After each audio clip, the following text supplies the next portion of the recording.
We're coming to you live from the banks of the Huron River at the home of the Huron River Rats at Riverbank Stadium. We got a big crosstown rival tonight as Ann Arbor Huron comes into Riverbank Stadium to take on the Huron River Rats. The Rats are sporting a new helmet and they're showing some love to the city of Ann Arbor. These two schools came off a tough loss in the past 2 weeks. They're coming both in 0-2, looking for a win tonight. Both teams have new head coaches, and they're both looking for wins here in this crosstown rival battle. This game is on CTN, and we're going to send it upstairs to the boys in the booth as we get ready for kickoff here at the home of the Huron River Rats at Riverbank Stadium. I'm Jonathan Knight. Don't go anywhere.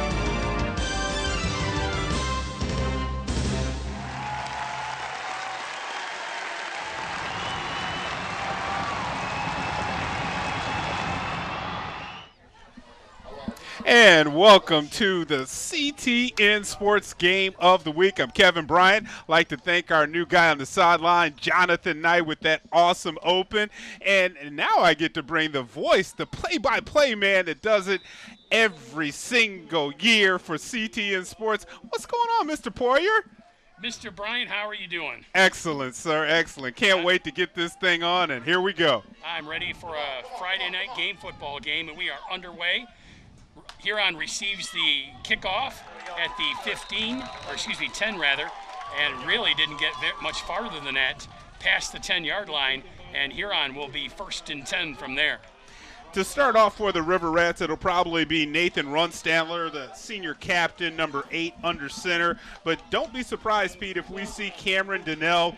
He's a sophomore quarterback, number 6, and he's a guy that can give you kind of a dual action threat, which really helps out on a team like Huron that's struggling to score points. Last year they only put up less than 50 in the entire year, and this year so far they're off to the same kind of start, only 10 points to begin the season. That gives them a little bit of a read option type option for their quarterback position.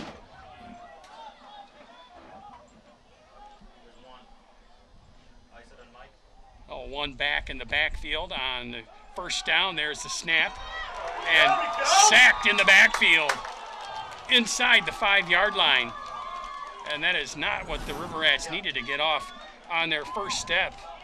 And Jordan Hall came off of that hot end. Nobody saw him. Runstadler didn't notice him from the beginning of the play. Real quick there, though, we did see the hand on the face mask. We didn't get a call, though, on the play. Well, I do have to say I'm really liking the uniforms of the River Rats, the green shirt and the gold pants. Yeah, that kind of leads me into something that's a little different for the River Rats, is that winged helmet. I mean, it's kind of similar to the guy that should have told Mike Tyson not to get that face tattoo. Fumble, ball on the ground, picked up by the quarterback, and he will get out over the 10-yard line. Looks like he's down right near the 15. Let's take a look at that one, because it didn't kind of look like it was a fumble. It looked like a really good handoff fake there by Runstadler. And next thing you know, he pulls that ball right back out. Good read there, and gets some positive yardage out of a play that was about to go for naught. Well, even maybe for a loss, because it looked like there were 3 would-be tacklers right there to get the running back. Good read by the quarterback. 3rd and 7 at the 15.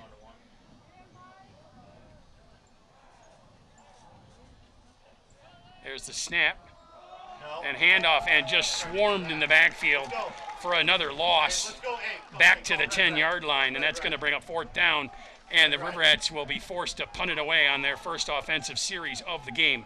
Big play there by 50 for the Pioneers, coming in and just wrapping up the quarterback, and he did nothing to doing right here. Nice little running back.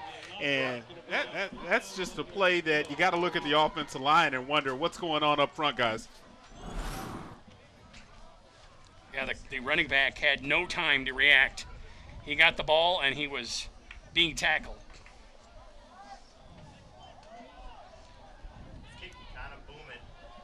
Now this kid has a good leg here that's kicking for the River Rats, Joe Schallenbrandt. Good snap, punt is away. Oh, look at that kid.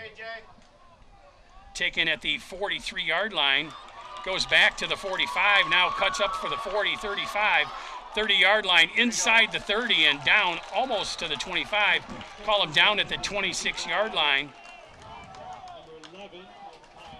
And Pioneer in great field position to start their first offensive series.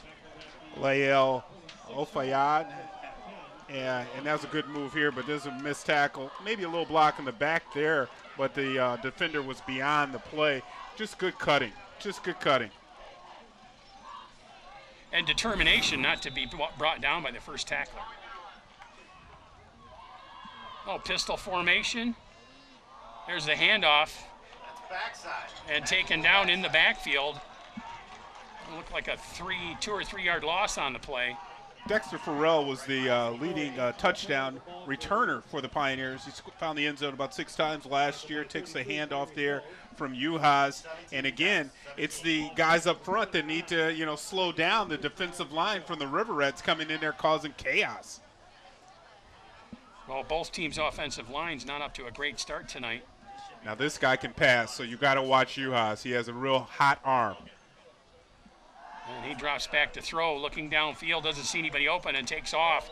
He's only going to get a yard on the play. Good That's tackle there by third and long.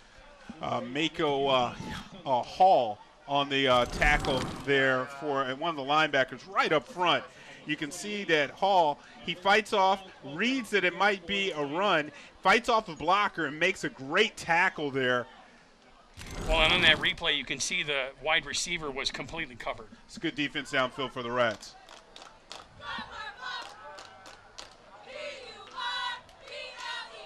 For Coach Broderick Smith for the River Rats, this is a big down for him. Doesn't want to have his young River Rats give up a first down. 3rd and 12. There's a handoff straight up the middle, and again, tackled for a loss on the play. Back at the 30-yard line. And that's going to bring out 4th down for the Pioneers. Another good linebacker play right there out of the River Rats. That's Tyree Hill coming straight up the gut there, making the tackle in the backfield, putting the Pioneers in usually what would be maybe a long field goal attempt. You're in that iffy position, so why not go for it, especially when you have a quarterback like Juhas that has a very good arm. Now they're going to have to get down to the 16-yard line to get to the first down marker. And it's swinging out wide to the left and caught and forced out of bounds at the 10-yard line. And that'll be good for a Pioneer first down.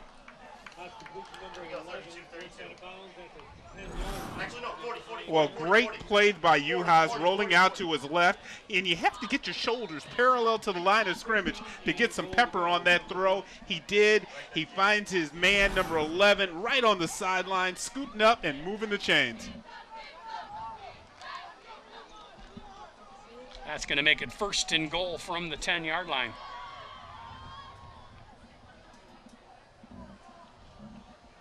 There's the snap. And you also keep it, head up the middle. Now he's off to the left. Gets inside the 10 all the way down near the 5-yard line. We'll see where they mark it. Looks like it's at the 6. Yeah, and that was Jordan Watson for the River Rats coming in with the tackle there, the strong side linebacker, number 32.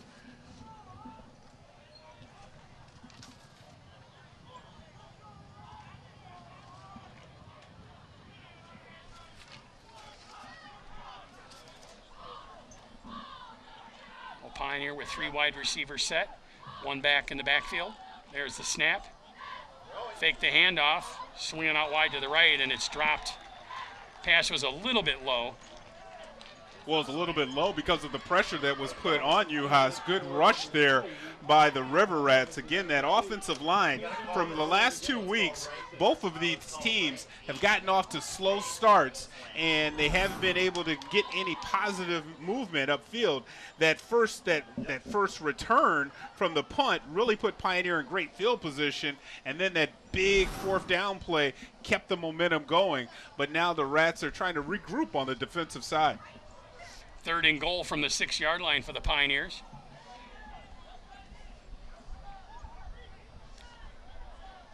Looks like a max protect, 2 wide receiver set. Dropping back to pass. Now he's going to keep it and run with it. And he's going to walk into the end zone for a Pioneer touchdown. That looked like a QB draw all the way. You said it, Pete. They had a max protect with double tight ends. But the way that Juhas planted his back foot after just taking a 3-step drop and saw an opening on the left-hand side, you can see he saw nothing open. Actually, the receiver did come open late. You saw the tight end that was running a quick out that possibly would have been open. But, hey, when you can get on the board against your crosstown rival early, you do it.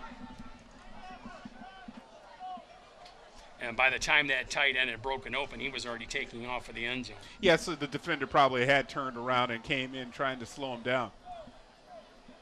Extra point. Kick is on the way. And it is good. And Pioneer leads Huron 7-0, 6:12 to go here in the first quarter.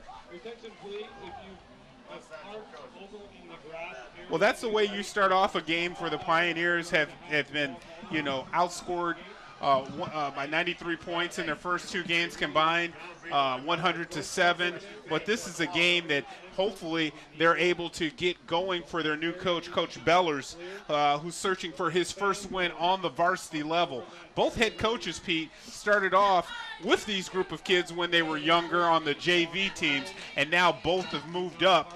For the Pioneers, it's Coach Beller's first year, but he's very familiar with this squad. And for Broderick Smith, his son was the quarterback on Huron last year, so he did a lot of the offensive coordinating with Dan Novak's staff last year, as well as coaching the JV team full-time. And we're set for the kickoff.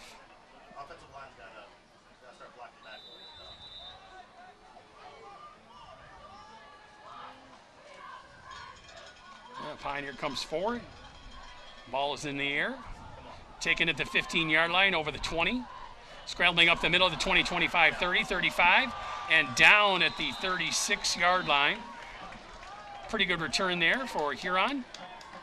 Yeah, good cutting upfield again there by Markel Whitaker. He's the second time that he's had an opportunity to return a kickoff, and excellent field position now for the River Rats.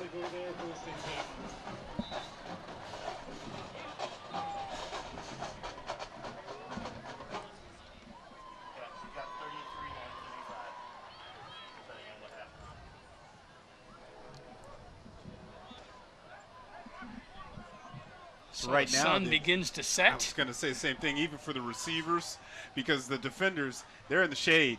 They have no sun in their eyes. It's the quarterback, really, that's going to have to battle to look downfield to find anyone open, let alone get out of the way of the defenders. And that's looks like Huron's going to have to call a timeout before that play, something you usually don't see after change of possession, but this is a young team. Only three starters returned from last year, and most of them are playing on the offense for the first time. Running back Eric Winston was one of the starting defensive backs last year.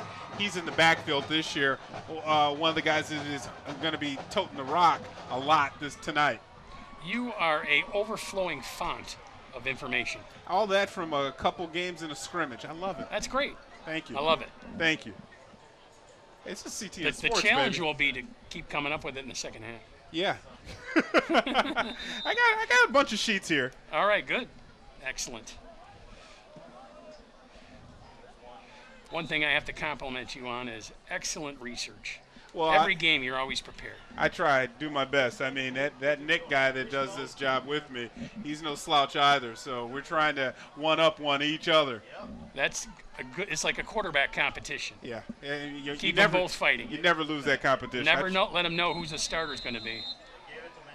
No, first down, it looked like a dive up the middle, stop for little to no gain. I think they may decide to kind of try and run the ball a little bit. We'll give them a couple of yards on the play due to the sun kind of setting right over the field. You know, and when we've watched, when I watched these River Rats last week, they were trying a lot of different formations, a lot of different plays, never really got into a rhythm. So getting that first down, and now you got a full house backfield, that's something different that haven't seen all year long. Yeah, straight up the gut once again. Looks going to be a loss of 1 on the play. They can bring up 3rd and 9. Marcel Cooper, he's a starting linebacker, so again, Coach Smith is trying anything to get off of the snide. We talked about this before we came on the air. It's been a while since not just the River Rats have beaten Pioneer, which is 2002, not since they've won a game, which is 2014. So the River Rats, I mean, when you're trying to start over from scratch, that's why you have some winged helmets. You're trying to start your own identity here. Ball on the ground, fumbled, and looked like the running back exchange. Huron falls on it, but for a big loss. And that is going to bring up 4th down once again for Huron. Now that's the second string quarterback. He's a junior, Asain Ka, and I didn't see him play in the first 2 games, but again, I mean, first game of the year, not going to hold anything back, throwing it all out there. It's the first league game this year, 3rd overall game, but again, you're trying anything that works to get some continuity if you're the offensive coaches for the River Rats. Well, and when you're 0-2, you really have nothing to lose. The ball is on the ground, but they get the punt away. It's a low-line driver. Hit his legs. May have hit a Pioneer. I really think they're going to call it Pioneer possession as it hit a River Rat. Before that, it hit a River Rat before it hit the leg. That's what the referee is calling, looks like. So the ball is downed at the 42-yard line of Pioneer. There's some dancing going on there, but if you can see on the super motion replay, it did look like that ball took a little different bounce right here. And did it hit a leg? I mean, it's difficult from that angle, of course.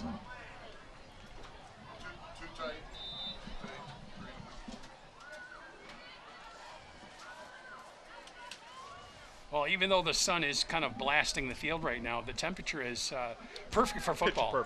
Picture perfect. Couldn't get any better than that. I mean, kind of in the middle to low 60s. Yeah, no humidity. I mean, these guys, they can play in this kind of weather all year long. They won't, though. No. It's always a challenge later in the year when you get to October and it starts getting a little chilly at night. And there's the handoff, and again, tackled for a small gain by Pioneer. Player down on the field. And it's Mako Hall putting the wood there on the Pioneers. And that was, you do see some tissue down there on the ground, too. I know you just said that. That was still a big hit out of the linebacker for the River Rats.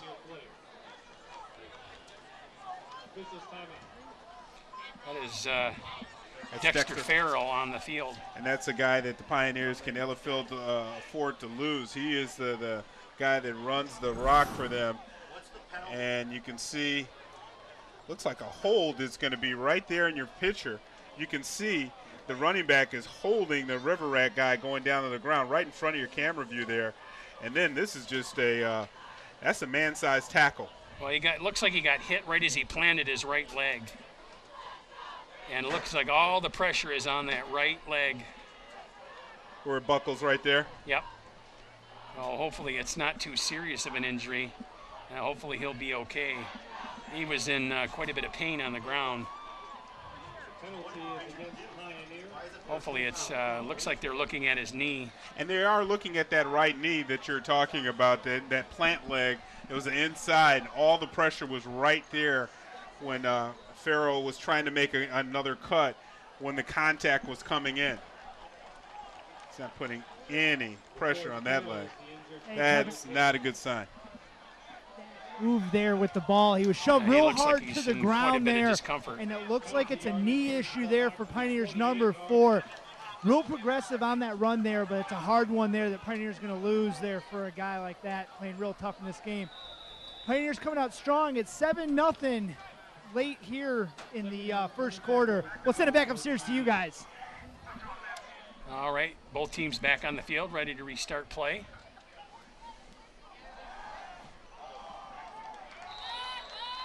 And after the penalty, Pioneer in a deep hole.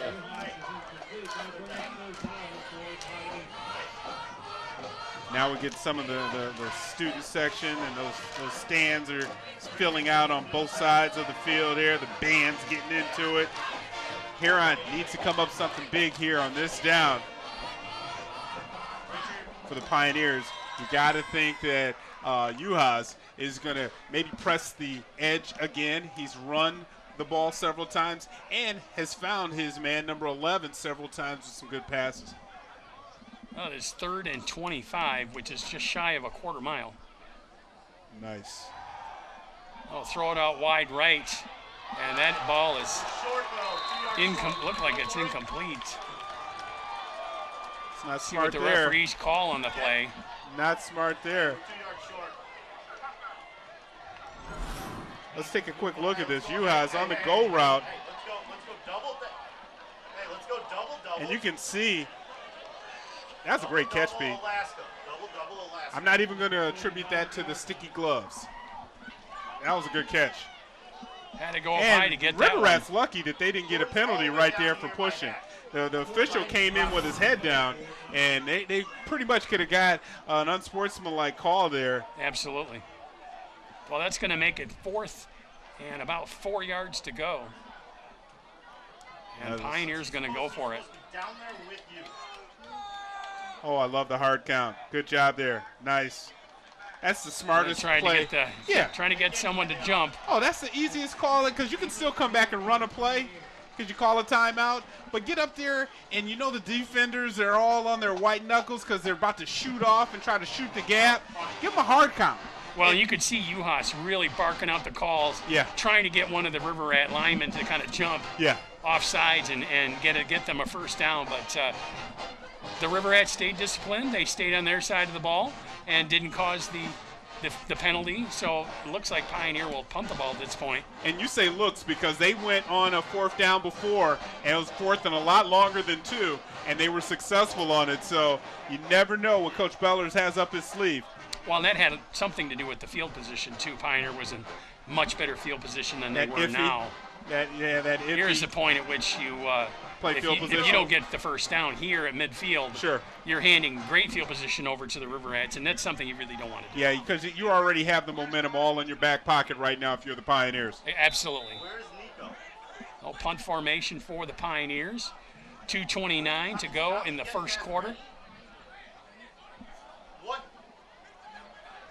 A Pioneer player runs off the field late. Now it looks like they're set now. There's the handoff to the up man, and he's immediately surrounded and tackled for a loss. And Huron will get the change of possession. And they snapped it. It was a direct snap to the Yeah. up man.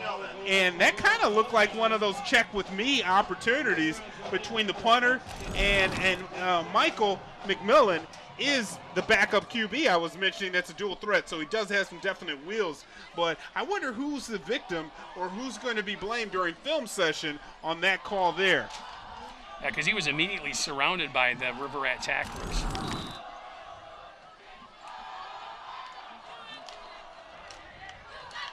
Well, now that you're saying that a good field position, maybe some of the momentum slipping back over to the home team, as you see the home crowd there trying to get into it. Their first week of school, some of those are young students, freshmen, their first taste of this crosstown rivalry, and they're into it. Oh, 1st and 10 at the Pioneer 47-yard line. Handoff up the middle. Ball carrier's going to get a couple on the play. has a tough run there. You had a collision in the backfield between the running back and the quarterback to start off the play. And then, I mean, just no room right between the tackles for that play to develop. And in talking with several of the faithful of the River Rats, a lot of people want to see Runstadler run the offense more. He's a senior. He's a smart guy. He has the plays right on his wrist, but he's really hamstrung by the plays that are coming in. He sees things out there on the field, but he's not allowed to really call them. There's the snap, quick pass, out to the right, caught, and advanced inside the 40-yard line. That's Charles Ramsey, the second. Popular guy on the CTN Sports Channel. We see Charles Ramsey on the basketball court. Here he is. Third-year player on the varsity level for the River Rats. Getting a decent gain there on the quick pass. That's going to make it 3rd and short. 2 yards to go for the first down for the Huron River Rats.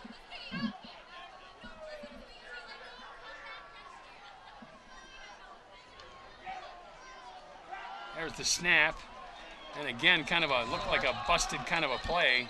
Oh, it was busted. You got to see this again. I mean, right up the gut was number 50 for the Pioneers. I mean, he took the Huron offensive tackle, the right tackle, right back into him. And he pancaked the offensive guy, number 62. 50 made the play. He didn't make the tackle, but he made the play. A loss of a yard on the play. Inside of 20 seconds for the first quarter.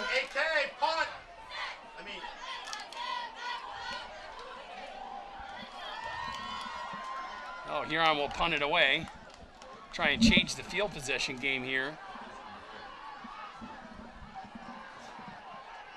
Now ball takes a Pioneer bounce. Scream it, JJ.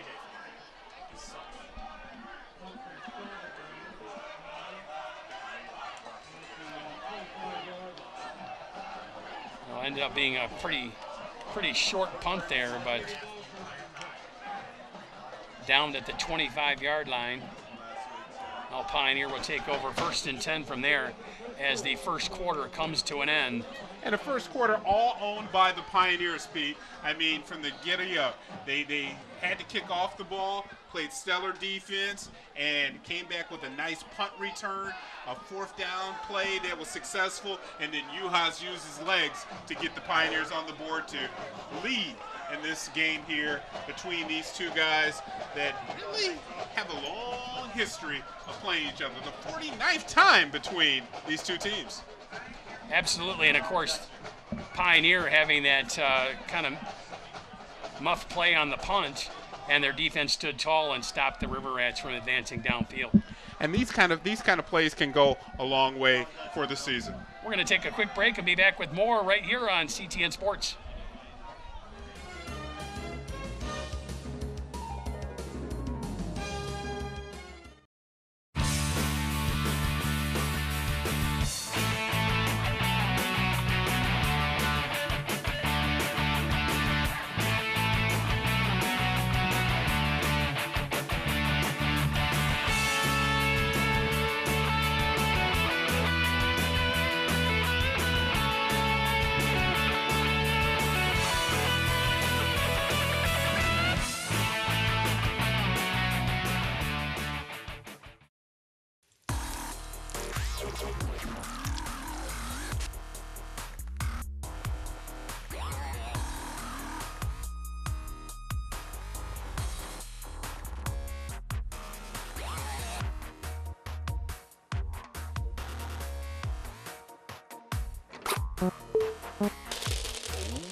And we are back at the start of the second quarter. On 1st and 10 for the Pioneers. They get a gain of a couple of yards up to the 27. Now the quarterback has to deal with the sun for the Pioneers. Yeah, all the way up until the first half is over. The sidelines for the Pioneers, they're basically going to have to use some shields to actually even see the field because that sun's directly in their eyes. And you're right. Now both teams have flipped sides, so now the Huron defenders might have a little glare going on.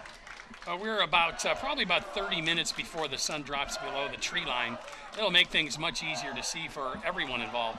Long pass down the sideline, and just beyond the reach of the wide receiver, but there's a flag on the play. Yeah, it looks like Aaron Winston is going to get called for an armbar. Steinhauer was breaking away, but couldn't break away from Winston's grab there. The sophomore, his older brother, Eric Winston's on the other side. Here's a look at it on the replay. And see right there, Winston's hand is riding. Steinhauer is trying to get free. And unfortunately,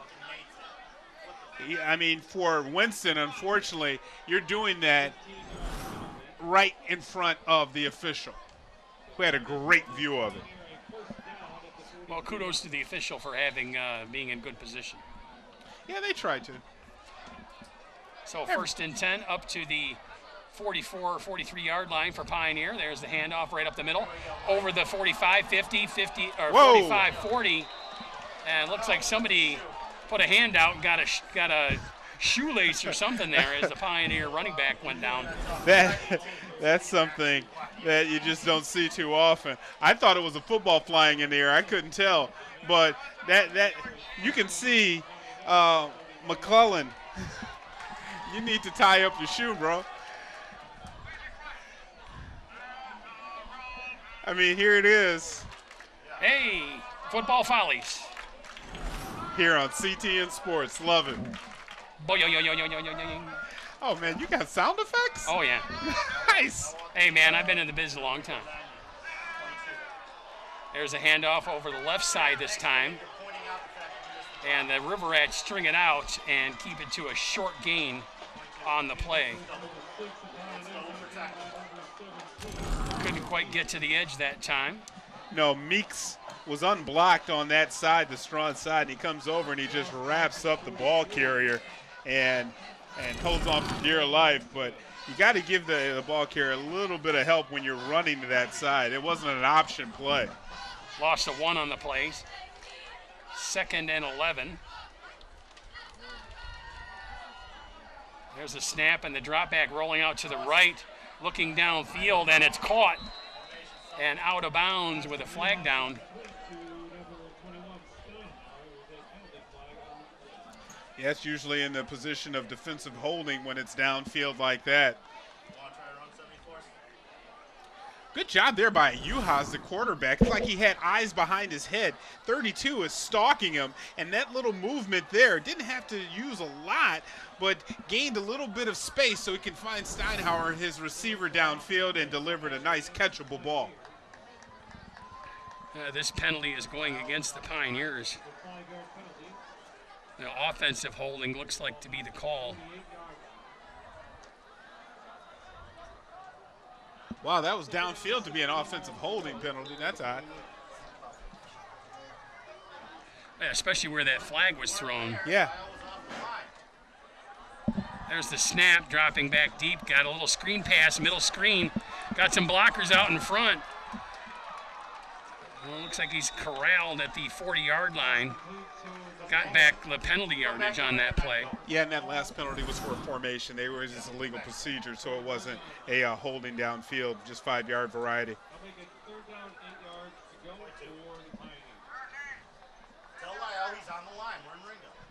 So that's going to bring up 3rd down for the Pioneers. Call it a short 9. Long 8. A short 9, I like that. You got a lot of confidence in this kid, but he's been doing well. Uhas had under the center. But, yeah, I mean, this, again, is that position where they may go for it on 4th down. And he's rolling 50. Again, looking downfield. It's caught. No, it kind of came out of Steinhauer's hands right at the end. He did get one mitten on it, though, Pete. Trying to see over on the far side of the field is tough with the Well, sun. it's tough on all of us until that sun goes down. 9:01 to play here till halftime.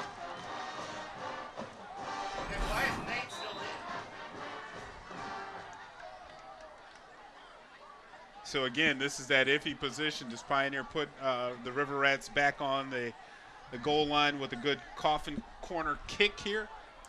Well, they're lined up in punt formation. They could certainly flip the field position and put the River Rats in a big hole. There's the punt, and the kick is away.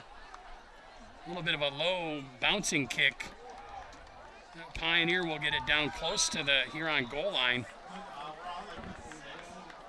Boy, that was a tricky bounce there.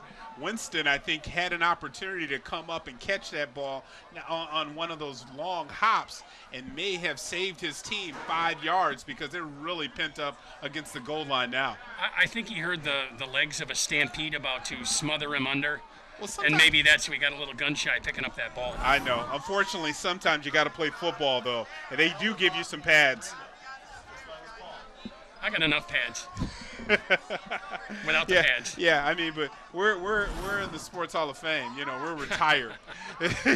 When you're young like that, you want to get a bruise. That's a mark of, you know, I do ball. I'm telling you, when I played baseball, I loved to slide. I wanted my uniform dirty every single game. Of course. I wanted to let people know I played. Yeah. And that was really how you could tell them that you could played. tell. It was by your if it's dirty a little uniform. bit dirty, a little bit tattered, yeah. That's right.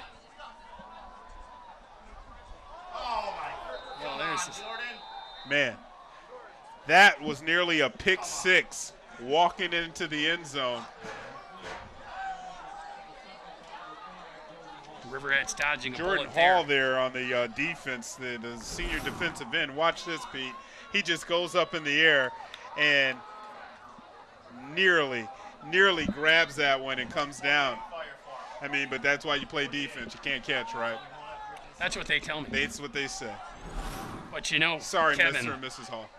it's the third game of the year. You can't hold anything back. Not in the third game of the year. Got to let it all out in the third game. That's what I'm told. Well, Huron set up with 3 wide receivers wide left and 1 split wide right. 1 back in the backfield. There's the set. Run And Stadler. it's a keeper around the right edge. Run Stadler. Good yards and finally knocked out of bounds. And that's a late flag, Mike, to come out because he was out of bounds when they actually put the last pepper hit on him. But Run Stadler still will get a first down out of that. Boy, he faked everybody out. He had even our camera guys looking around. Which way did he go?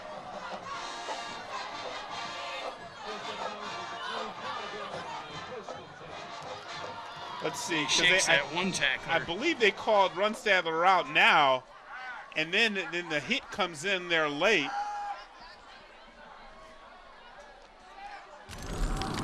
Either way, first down for the River Rats. Good job by the quarterback there, number 8. All the way out to the 25-yard line. Gives the Huron team a little bit of breathing room. And the offensive coordinator. You can call a lot of different plays now. Well, they got a big spread formation, the River Rats do right now. And we have a flag on the play. Yeah, self-inflicted wound. Looked like number 5 on the edge there for the River Rats.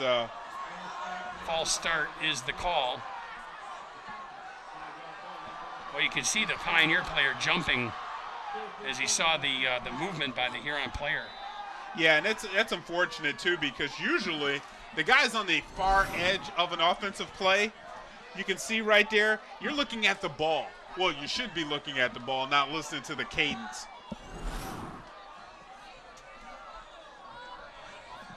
Well, spread formation once again for Huron. There's a handoff over the left side. Gain of a few yards there. Yeah, Hall on the carry. That kind of looked like the play was designed to go between the guards, but Hall saw something over to his left, and it never really opened up fully for him. Almost turned into a counter play. They got 4 yards on the play, 2nd and 11. About 8 minutes to go in the second quarter. Yeah, both teams kind of still filling each other out here, Pete. You know, that the field position really has played a big difference in this game. The River Rats will spread them out once again.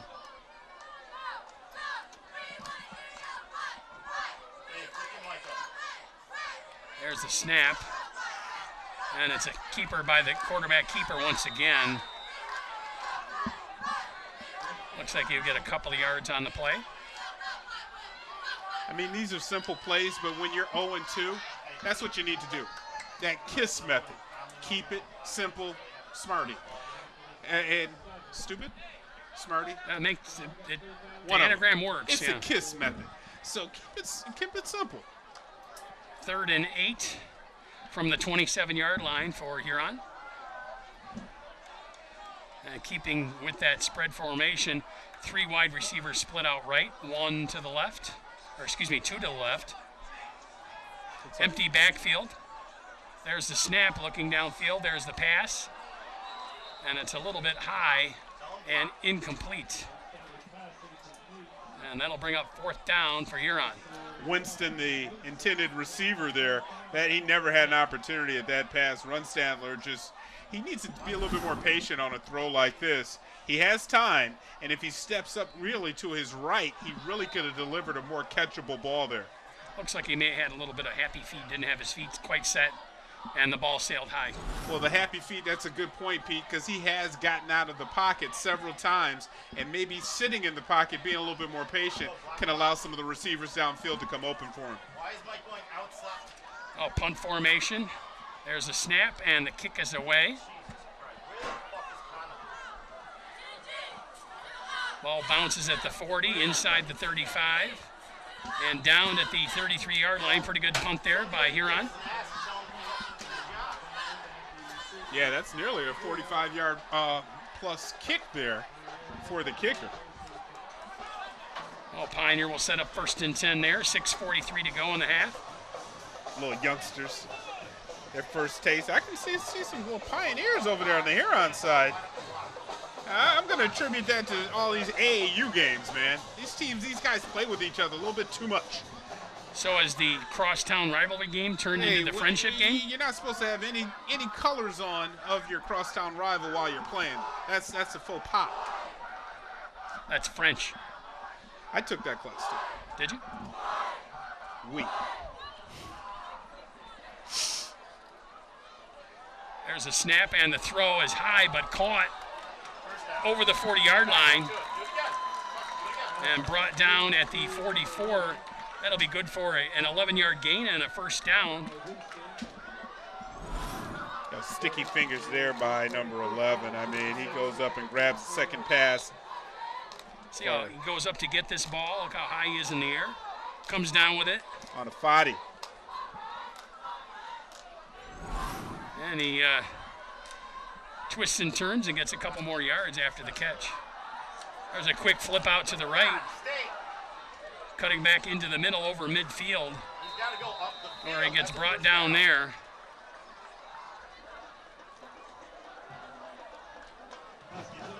Gain of about 7 on the play. That's Harris on the catch there. And it looks like he had a little bit more extra room to the outside. He gave up on it early and came back inside where all the traffic was at. If he would have just continued up the field on the corner there, he might have picked up additional yards, maybe even a 1st down. Yeah, headed for the sideline. 3 wide receivers set for Pioneer. Using that pistol formation. There's a handoff straight up the middle.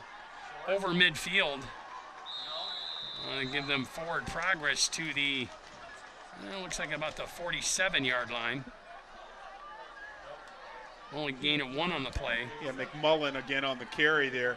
He's getting the lion's share of the carries now after Farrell went out with that knee injury in the 1st quarter. Well, it's going to bring up 3rd and short for the Pioneers.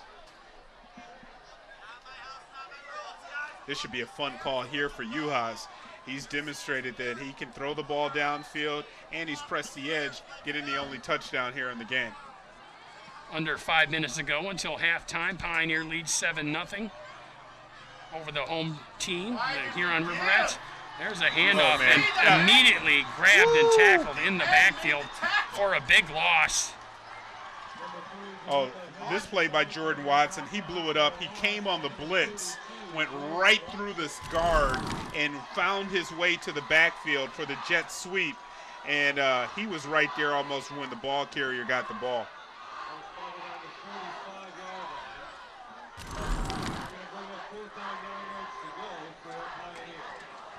Reminds me of that old Oklahoma drill where you had to go through a defender and tackle somebody. Loss of 7 on the play. Well, it's going to force Pioneer to have to kick it away. There's a snap, and the ball is in the air and downfield. A little bit of a shorter punt inside the 30, and it'll roll all the way close to the 25-yard line. Nice bounce on that punt. And Huron will take over there with 3:58 to play until halftime. There's a Pioneer cheerleaders. Nice shot of them out there on the sideline.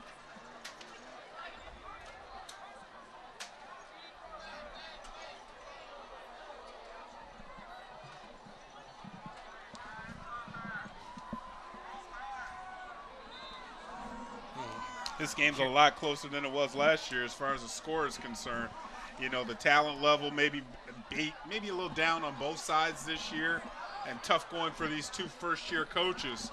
But when you need to do something, well, before that, let's talk to Jonathan Knight down on the field.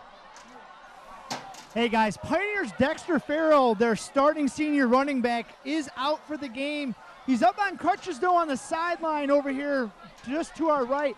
Pioneer is playing pretty strong here going towards the end of this first half of the game. Although they don't have their starting running back, we just caught a interception behind us. Pioneers playing real strong in this game, but we'll send it back up to you guys. And there's a pick 6 for Pioneer as they score their second touchdown of the game. Yeah, it looks like McClellan, number 2, came away with that pick. And you've got the student section cheering. Yeah, Jonathan, during that update, Runstadler, the ball went right through the Huron receiver. He was getting blown up, actually, by the Pioneer defender, and that ricochet found the Pioneers' McClellan for the easy pick 6.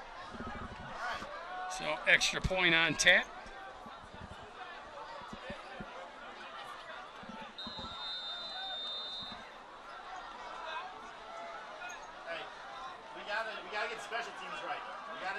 Looks like a timeout has been called on the field.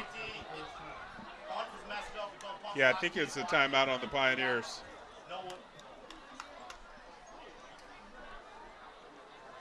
Well, that was to go back to Jonathan's update. That's sad news for the Pioneers if Farrell won't be returning into this game. Hopefully that's not a season-ending injury.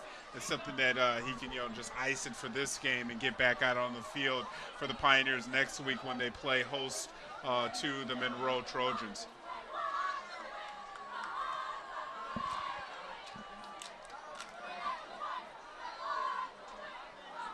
And there's a look at that ice right on that knee right there for Farrell. It's a good sign that the trainers are allowing him to put weight on it as opposed to just sitting on the sideline or even exiting the building. That's when you know it's really a problem. Right. Yeah, because then they'd want to have him get attended to medically, and that we're talking MRI and all that kind of stuff. Yeah. So. And later in the year, we sat down with the Pioneers athletic AD, Eve Claire, and she was commenting on the great staff that they have for their trainers. So good to see that they're right there on the spot, making sure that young man is getting all the attention he needs. Ball is down, kick is on the way, and the extra point is good. And then we'll make it Pioneers 14 and the River Rats 0 with 3:47 to play in the half. Well, just like that, the Pioneers, they punted it down to the Huron end and capitalize on the turnover. That's something that when you're a team like Huron that hasn't had a lot of success, you put that on the chalkboard, no self-inflicted wounds, but it's easier said than done. The sun is just about to drop below the tree line, making it a little easier for everyone to see. Yeah, one nice little ray coming in, shining on the River Rat sideline. Or maybe that's just my goggles I wear. My rat glasses. They give those to you. Your green and gold colored glasses. Yeah. I won't make any comment about the helmets, but I do like to see the return of the green and gold uniforms. I'm not going to make a comment about the helmets either, other than I didn't approve. Well, I think the black uniform kind of thing is getting a little old. Yeah, I just want to say this. Parents do have the option of saying no.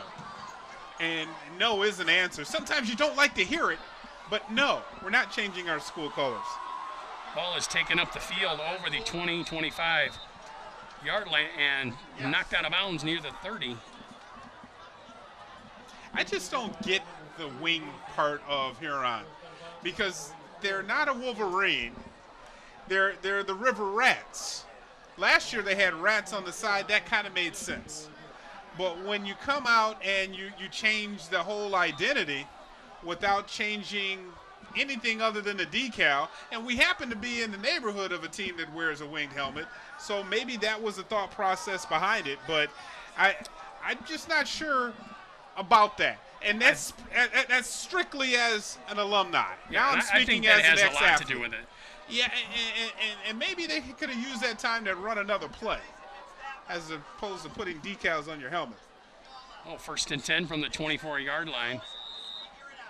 As a handoff straight up the middle for a short gain. In these kind of times when you're struggling a little bit and the clock or the scoreboard is a little lopsided against you, you just need first downs. Just try to gain momentum by doing your plays, and you only need 2 or 3 yards each play. You don't need to try to get 5-6 yards each play. 2nd and 10, spread formation for Huron. There's the snap. And handoff again, straight up the middle. Almost looks like Huron trying to bleed some clock here and get to halftime. Yeah, and again, we haven't seen a lot of the passing out of Runstadler. I know we haven't had a lot of time up front. You can see there's a meeting by the Pioneers defenders in the backfield on a lot of the plays. But why not try some trickeration? Because matriculating isn't working right now. Timeout on the field. It's 3rd and 6 for Huron. 2:49 to play. And you can see that the River Rats are a little bit gassed. Everybody's trying to grab a little bit of extra water. And you can see Broderick Smith, the head coach, right in the middle of that little huddle there, trying to inspire his team. And that's something that in the Ann Arbor News we read about Broderick and his approach this year. Took a bunch of team outings, really wanted these kids to buy into the fact that, yeah, the coaches can yell, we can do a lot of the things, but it's on your shoulders, guys. You have to take some ownership and go out there and get a win. You're not going to be given anything, especially in this sport. Absolutely. Couldn't agree with you more, Kevin. Well, Pioneer back on the field. Huron taking a little bit more time. Looks like referees are giving them the extra time here. Now they come back out on the field. And I wonder if Pioneer, they did call that timeout, right? Because, I mean, trying to see on the board there, it looks like they haven't changed the timeouts. I don't think the timeout's correct on the board. Seems like there's been more than one timeout called this half. Now that's what the scoreboard is indicating. There's the snap. Rolling out to the right.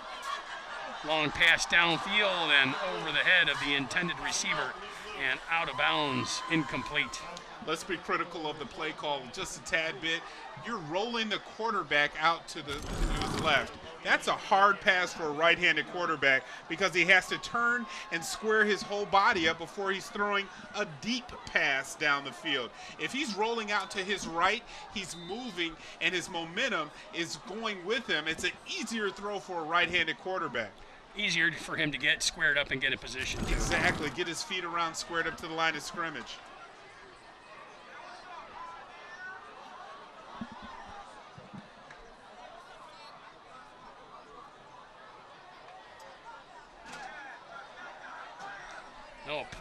Huron will punt it away, and it's blocked and picked up and going to be running in the end zone for another Pioneer touchdown.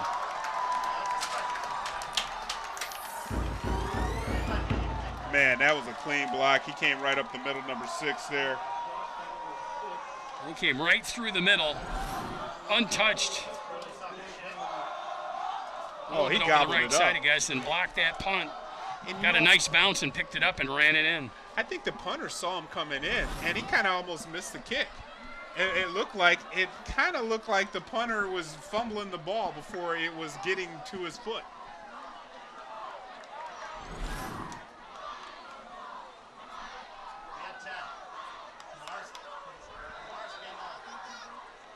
All set for the extra point once again for Pioneer. The ball is down, kick is up in the air, and it makes it through the uprights for another point and a Pioneer 21-0 Pioneer lead. 2:35 to play until half. Well, it couldn't be going anything better for Coach Bellers. What is it like to get your first win and you're going up against your crosstown rival? That is special. Well, they still got a whole half of football to play, so don't count your chickens yet. Not counting the chickens, but just the momentum has totally been on the Pioneer side the entire game. The River Rats, after that opening kick, they really have not been able to mount any kind of stoppage to the Pioneers. They've gone on a 4th down. Pioneer hasn't been successful. They've gone on a fake punt, and that didn't get successful. But the defense came back and held their end of the bargain up. So for the Bellers, I mean, it's nice. Well, I'm not saying you can't taste it, but don't get ahead of yourself. Don't get ahead of yourself, but it has been, over a decade since the River Rats have been able to be successful in this game. So these young guys, they're looking up at that scoreboard thinking, oh no, here it goes again. Yeah, when Huron last won, I was in my 30s. I had hair. Nah, I still didn't have hair, but. Wow. Onside. Rock and go, flat line. Onside. And the one-sided play still continues here on the kickoff. We got to see Pioneer this. does the onside kick. I was thinking this the entire and I'm sure time. Huron was not expecting it at all. I'm seriously thinking this is the time that you want to do an onside kick. Huron had the ball, but it got swept out there by number 21 for the Pioneers. And he moved the ball out of the way from the Huron defender, or from the receiver, actually. All the Pioneers pouring it on late here in the first half. Still 2.5 minutes to play. And in great field position at midfield. 3 wide receivers set. Oh, they're just going to go deep now on this one. Quarterback in the gun. Takes the snap. Looking to throw, and he's going to have to scramble. Gets away from the rushers. And he's going to hang on to it and get over midfield. I'll get a little bit of a gain out of the play on that. All the receivers were covered downfield. Well, you know what was on the minds of the Pioneer coaching staff? They wanted that ball to go downfield right away after the quick turnover. This is when you do the knockout punch. You've already did the uppercut. Now you're trying to do that Mike Tyson right across the brow of the face and put your nose up in your skull kind of hit. Tattoo on the face or not. Yeah, man. Another time when somebody should have slowed somebody from making a bad mistake about a decision of, I was going to say decals, because decals are on my mind. You're going to have to look down here at the bottom of the picture here, Pete. Keep your eye on number 11. Quarterback rolling out to the left and caught near the sideline. That's going to be good for a first down. Let's go. Clock will stop while they move the chains. Here we go, 37, 37, 37.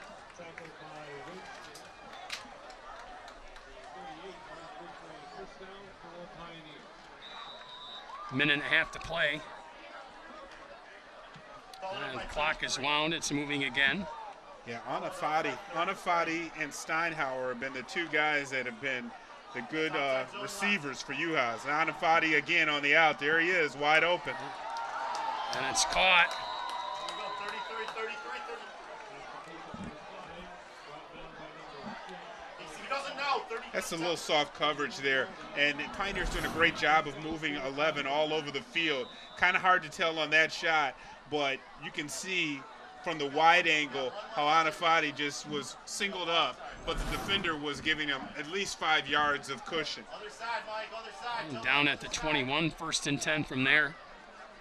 Under a minute to play. There's the snap, and it's an end around. Trying to get to the edge. He gets to the edge and knocked out of bounds down inside the 10-yard line. Oh, that'll stop the clock. Well, this has been all Anafati this entire drive. Number 11 with 3 consecutive plays with his hands on the ball and positive yardage each play. He's got to be a little winded. Or do you get tired? I'm winded just watching him. I mean, do you really get tired, though? I mean, he's a junior, senior, 18 years old. Great shape. Yeah. He doesn't have to carry around a keg. I mean, that's a real man. There he goes He's got it again around the right side. Woo! And he's going to dive into the end zone for another Pioneer touchdown. Yeah, that was all 11. Anafati was he was big that time, and even on the run, the Huron defender had him dead for rights, comes right into his legs, and you can see him run right through the tackle. That's the second jet sweep on that drive. But watch this tackle coming in here. Not this one, right here, Pete. Does he hit the turf? Put his hand down. Nope. I don't think so. The official's right there, too. And to answer your question about being winded, the answer is no. Yeah. I think he's got some gas for days. Extra point is good. That'll make it 28-0 in favor of the Pioneers. 33.2 seconds to go until halftime. Just seconds ago, we were commenting it was a close game. And then after a couple turnovers, onside kick, and now the Pioneers starting to feel real good about themselves. Yeah, I think they're going to be happy to head to halftime, take a little break, get set for the second half. Whereas on the Huron sideline, the attitude obviously is not going to be quite as good. Yeah, and actually, Huron has to kick off to begin the second half as well, too. So that score right there is really doubly ouchy.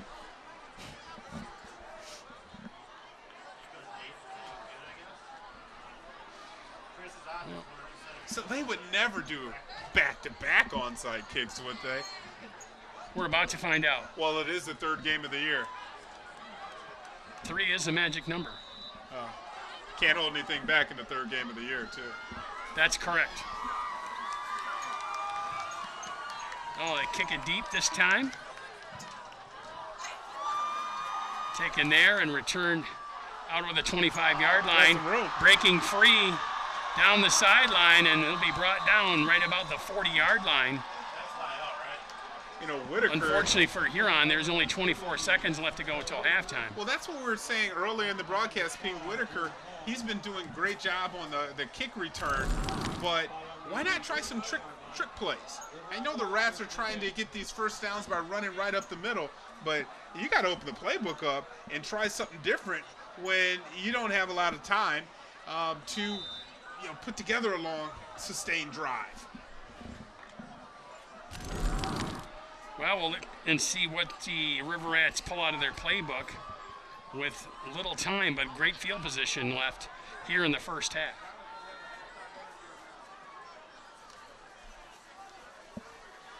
There's the snap. The quarterback's going to keep it. That's that sophomore. Oof. And probably should have headed out of bounds at that point. I don't know if they're going to get another snap off. Under 10 seconds to play. They're trying, but even the officials are looking around like, do you guys really want to snap it again? That is going to be the final play of the first half.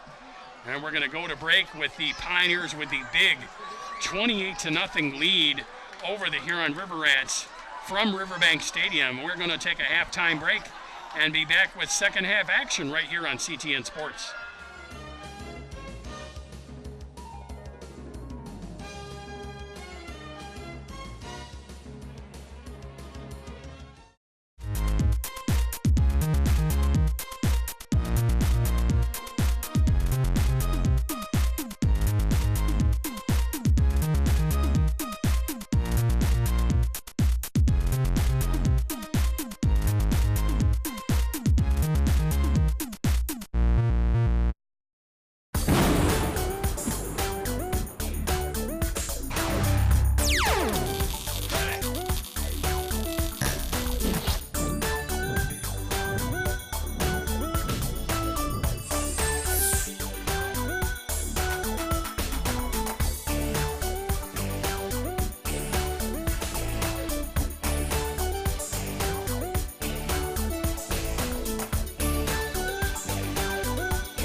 We want everyone in Ann Arbor to be safe.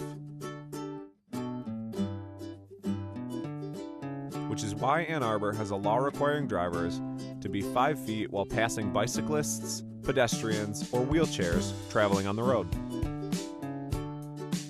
Most traffic lanes within the city are at least 10 feet wide, so give half a lane width of space for safety's sake. This is a good way to measure how much space is required.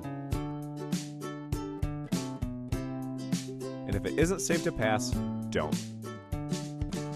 Be cautious, be patient, and most of all, be safe.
And welcome back to CTN Sports presentation of the game of the week.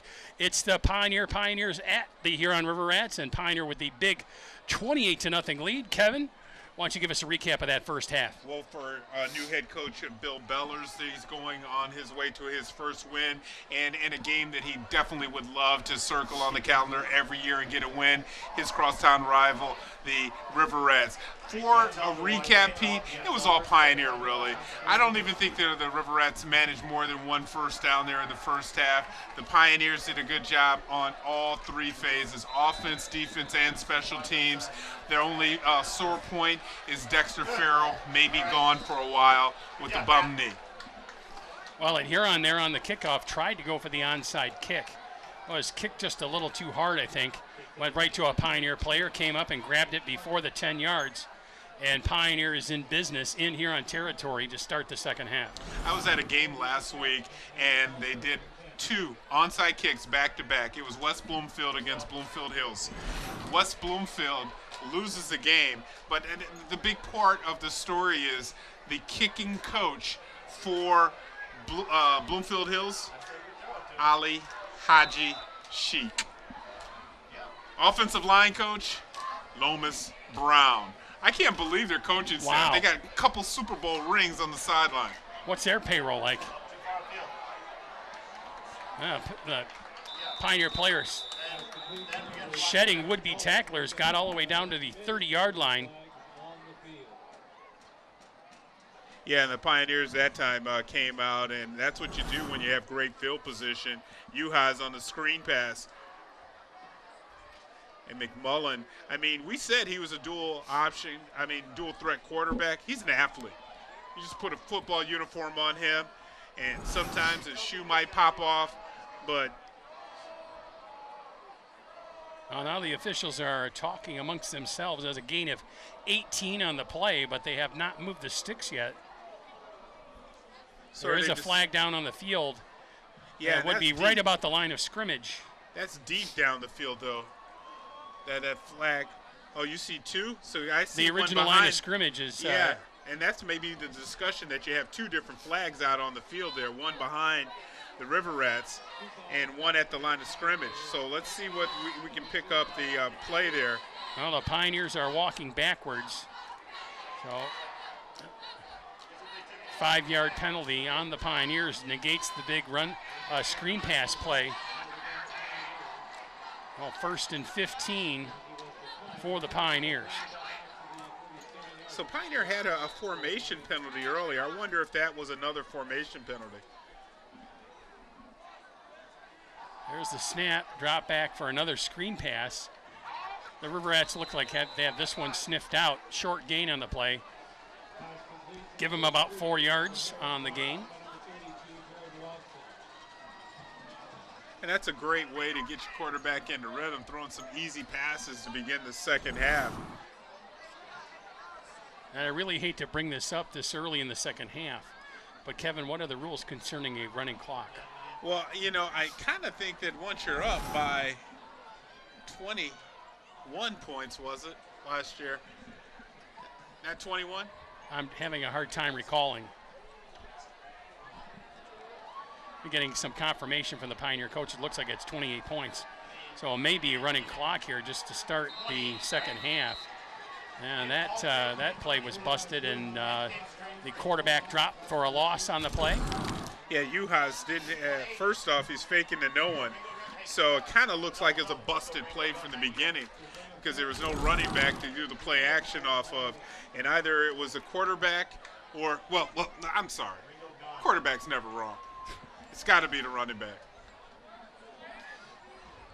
First game of the year, these young students not sure of do we stay or do we go on a game like this. That's good because that's how you know the students can maybe bring back the team. Well, a good thing the game's early in the year where the weather's kind of nice. Oh, they can hang out. If it were really cold, you'd see those stands emptying. Oh, Uhas keeps it and knocked out of bounds. That's a dumb penalty right there. That's a dumb penalty right there. And there's the dumb penalty right there. You got to have some composure, even when you're down. It looks like the Huron defender came in and didn't get a call on the hit. Now let's take a look at the hit, Pete, because it kind of looked like the hit was out of bounds. But then the jawing after the play actually was where the flag comes in. So let's watch where he gets hit. Because he's still in bounds. But the takedown. Last guy that comes in there after he's but watch, his tumbling out of hands are bounds. still on him because he's touching him. 32's touching him. But then he rides him right into the turf.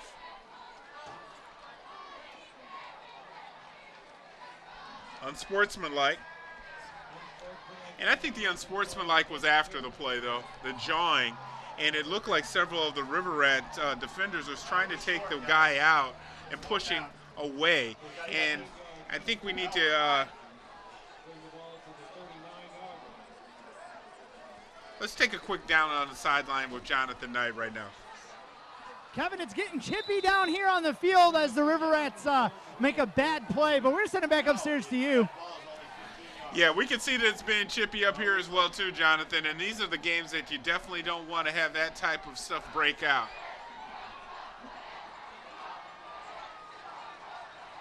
No Pioneer. 4th and 1. Got it. He got it. Looks like he got enough for the first down, and the spot looks good. Second 2 yards on the play. Second time tonight the Pioneers have gone for it on 4th down and been successful. And again, their athlete, junior Mike McCullen. Well, we're kind of at a point in the game here now where we'll see if the River Rats will start self-destructing, being down this much. And you can see a little bit of immaturity in that flag.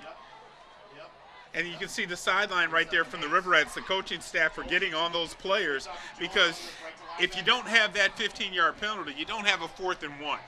And that's the reason why this drive is continuing, is because another self-inflicted wound by the Rats.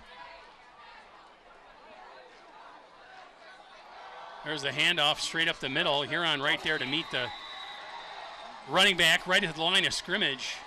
And he will be brought down for no gain on the play. Yeah, that was an offensive letdown by the center in the guard gap there. You can see right up the middle, 32, the linebacker coming in and laying some good wood on the running back. 35, check that.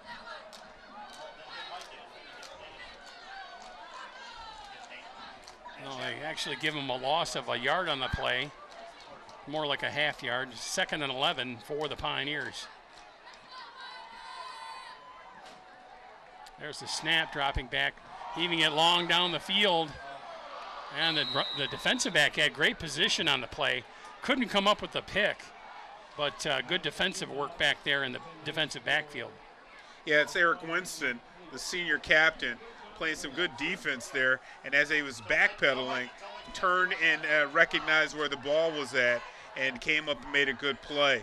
Yuha's on this pass, so wants to get the ball out a little bit higher to the outside, Pete. See how the ball kind of trickles in on the inside? If he gets it out on the outside, Anafati might have had an opportunity of making another big play. Yeah, he had to place that ball on the outside shoulder that was to the inside, where the defensive back had really good position on the play. Exactly. Well, 3rd and 11. There's the snap, dropping back deep. Now he's got a scramble. Now he's going to run with the ball. Smart. Head towards the sideline. That's what a senior quarterback does. When in doubt, just get rid of it. Live to fight another down.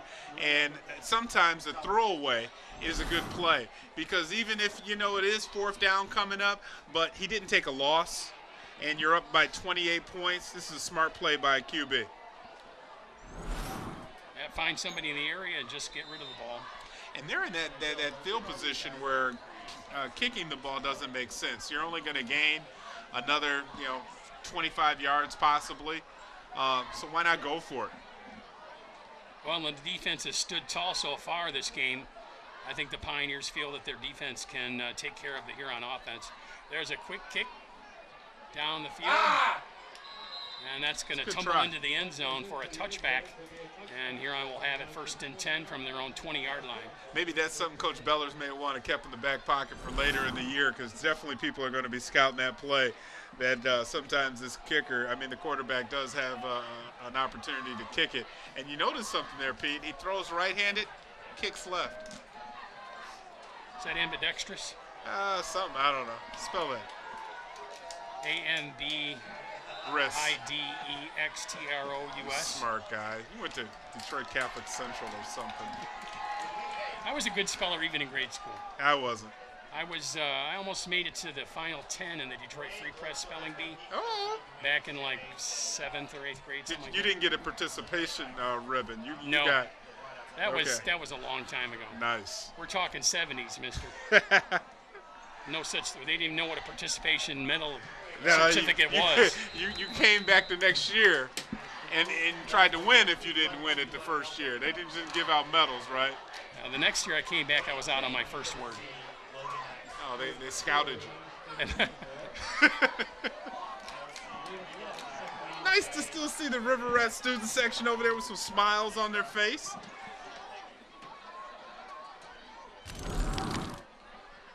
A quick replay there of that last pass play. And that was a good tackle. Open field there by 4-4-4 the Pioneers. He came up and wrapped up. Good job. Only gain of 1 on the play. There's the snap. Handoff up the middle. And a gain out over the 25-yard line. Okay, so earlier I made a lot of comments. Maybe some people will find out my Twitter at KB Sports Guy and say you made too many comments about helmets. But let's talk about rosters with numbers that don't correlate with the players. I've been searching for several players. 44 is nowhere on this roster. I picked this up from Pioneer High School last week. I have to admit that's fairly typical. Yeah, that's mean to the announcers. And ball on the turf. It looks like Huron got it back. I'm not sure. I really can't let this go, Kevin, because that was a cheap play for followers. Yeah. By shooting out your Twitter handle there. Well, at KB Sports Guy is a pretty easy Twitter handle. It is. I think this is a turnover here, though, Pete.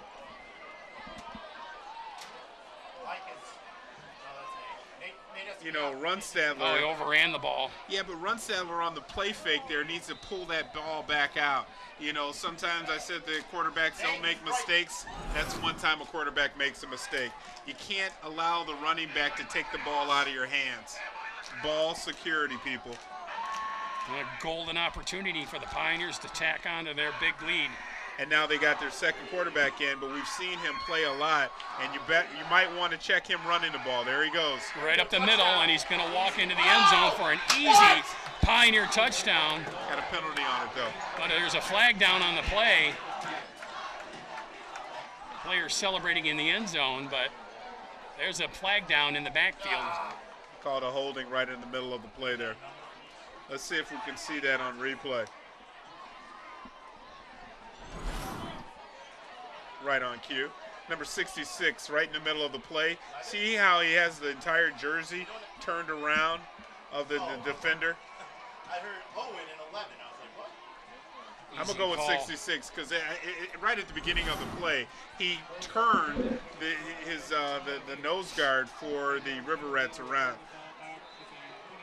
So McMillan is in at QB now, giving U-Haas a little bit of a break, but McMillan's been in the end zone already, so it's been a part of this game ever since Farrell went out.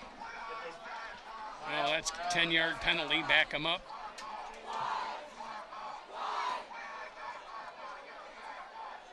There's a handoff up the middle, breaking tackles. Got inside the 25-yard line. But the running back will be brought down at the 22.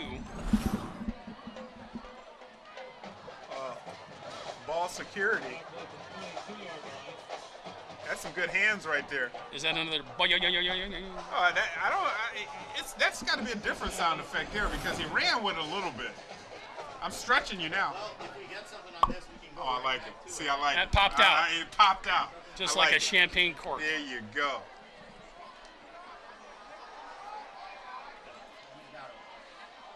There's a long pass down to the end zone, wide open and caught for a Pioneer touchdown. All the way downfield. Another flag down on the play. Out here. That's got two flags out, one in the end zone. Yeah, one down by the goal line there. You can see it right there. So I think that's one in the backfield. Yeah, maybe dual holding calls here. One on offense, one on defense.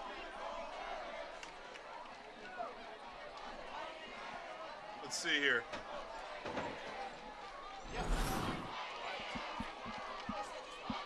Right here, right in front of the play, you can see the Pioneer offensive line's arms are extended.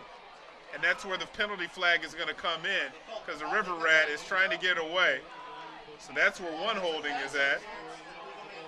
And then in the end zone, I'm thinking Winston was tied up with Steinhauer because that's where the penalty flag will come back down where those two guys were at. Yeah, penalty is on the Pioneers. Yeah, we can't be mad at Richard for being down. And that golden opportunity is starting to go by the wayside with these penalties. Yeah, they're going the wrong direction right now for the Pioneers. It's now 2nd and 28.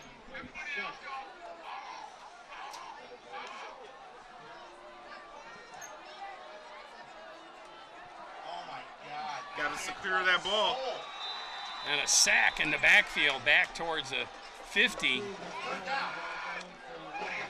And the Pioneers losing more territory. Yeah, still some good fight out of these River Rats. Well, it's nice to see that they're still playing hard. Yeah, and you know what? When I saw them in their Milford scrimmage, that's the first thing I did was I texted Dottie Davis, the athletic director, and said, wow, good job by Coach Broderick Smith of getting his players ready to play.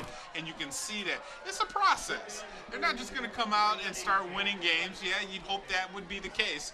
But you got to take baby steps. You got to crawl before you walk into your run. Well, it's 3rd and 41. I don't even think Uncle Rico can throw a ball that far. I don't know. He's got a good arm. Uncle Rico.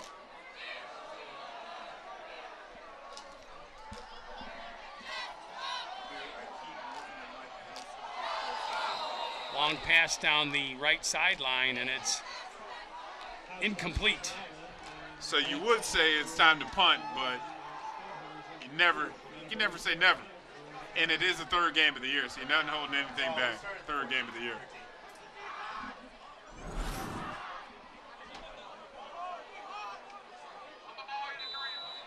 That was a good effort there by Steinhauer to come in to grab it on that underthrown pass.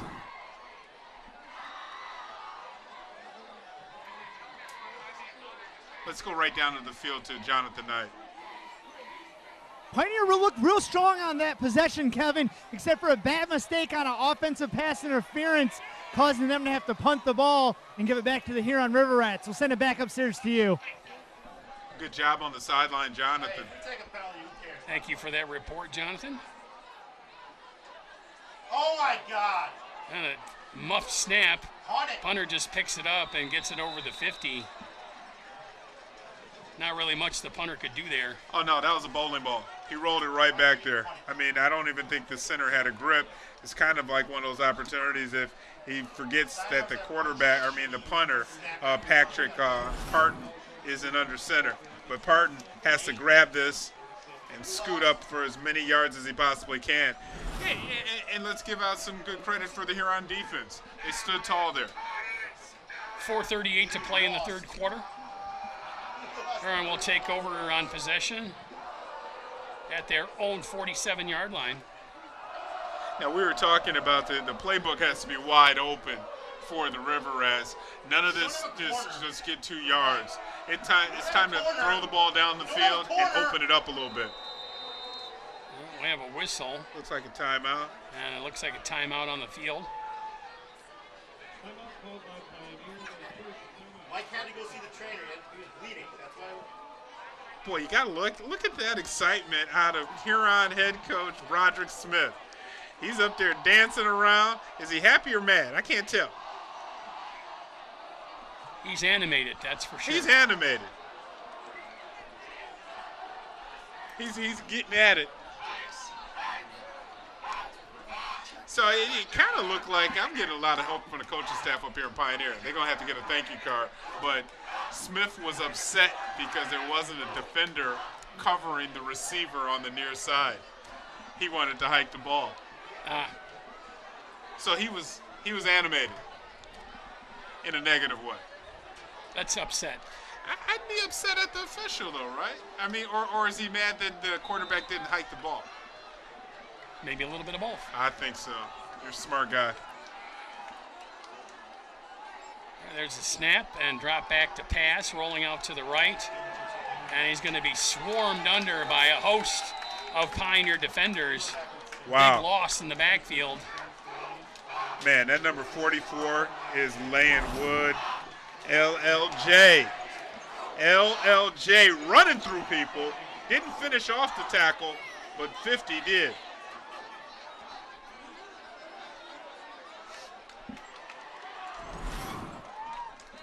Yeah, Hatch there, and Langston started the play, and now Huron goes to another quarterback.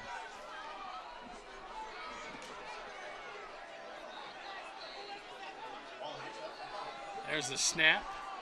Quick drop back, quick pass, caught, That's JJ. and brought down at the 40-yard line for a short 3-yard gain. So Ka comes in for number 7, comes in, throws a pass, and that's what we've been screaming that we're hoping that the Huron staff would do with run staffer. Let him unleash his arm a little bit more as opposed to calling all of these run plays for him.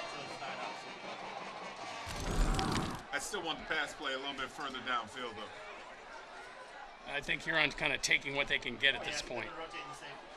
1 yard? 3. Okay. There's another quick pass over the middle. Wide open on the slant play, and he dropped the ball. Sheldon Brandt there. He kind of let that ball, of course, eat him up. It got to his body. You got to use your hands. And he's a punter, so he's used to catching balls like this with his hands. I think he needs the sticky gloves on. He doesn't have the sticky gloves. See, if he had the Odell Beckham sticky gloves on, he would have had that one with one hand, let alone 2.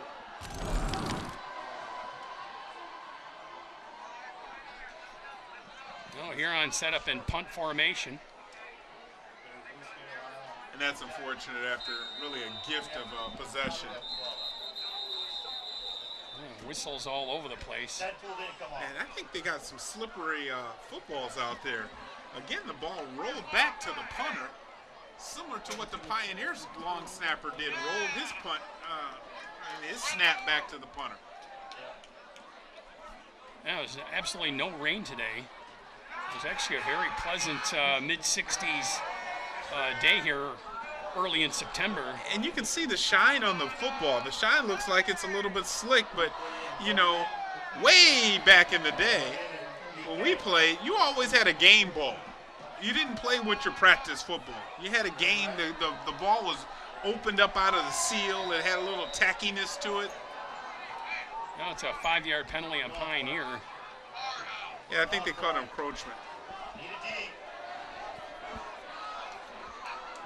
Oh, it looks like Huron will go for it. At least that's how they're set up. It's 4th and 12 from their own 45-yard line.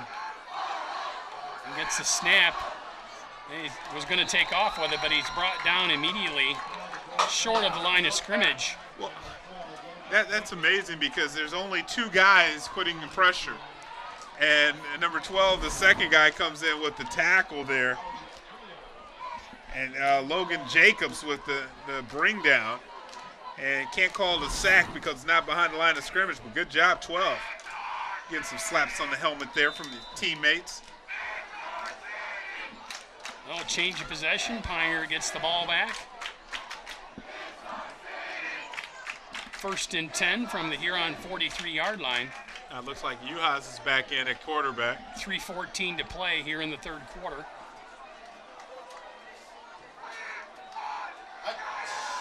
And a flag on the play. Ball on the turf. I think it was a false start, too. Looked like the running back started a little bit early, so Huron may keep this possession. And there, it looks like they're changing defense for offense. Yeah, you can barely see it on that replay. I don't think the receiver thought he was taking that ball either. That's certainly what it looked like. It looked like he was had his hand down, and Uhas said, "No, you take it." Yeah, there that false start was declined, and now the Reds beat best field position they've had all night. They're finally in the Pioneer territory.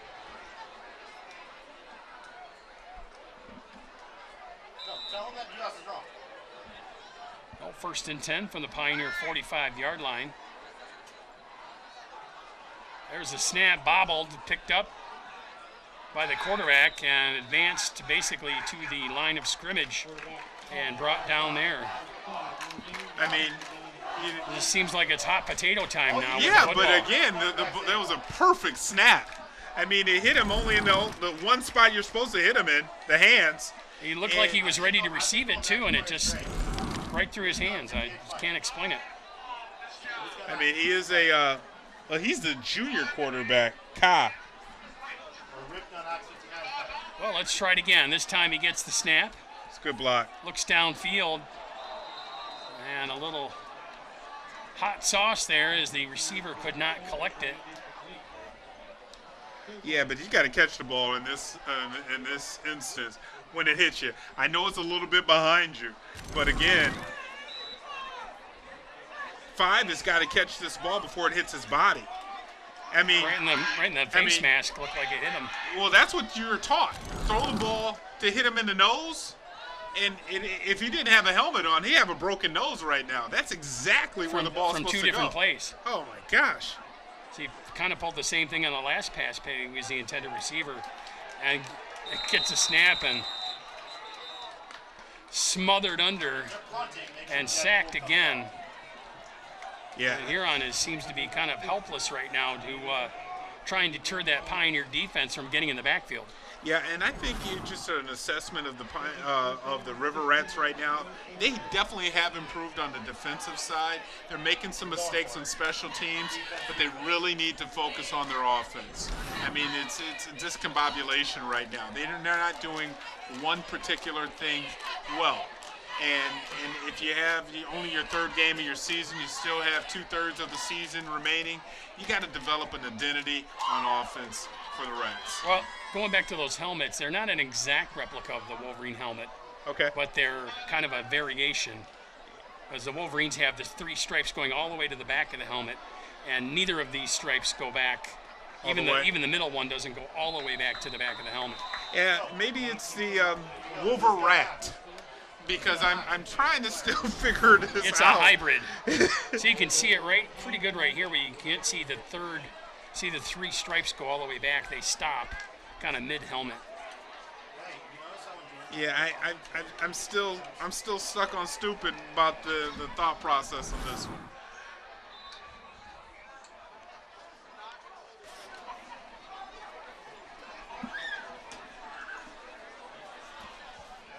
Well, Huron again going for it on 4th down. I guess they feel like they have nothing to lose at this point.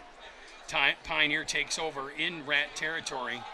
There's a handoff, kind of an end-around play, breaking into the open inside the 40 and brought down there, just shy of a 1st down. Give him 8 on the play. Well, you'd see Anafati's been everywhere, and last year when we were watching this game, it was Cedric Benton doing the exact same thing, same number 11, and he was used all over the field. And might have to replace the name, but that number's special in the Pioneer locker room. Benton now playing for Grand Valley State as a freshman. There's the snap, handoff straight up the middle. And stopped for no gain on the play. Maybe a loss of 1.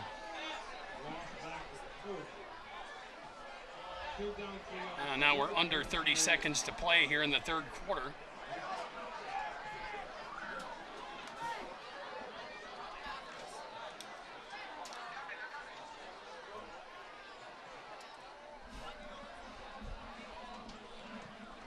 Time ticking down here, under 10 seconds to go. Pioneer gets the play off.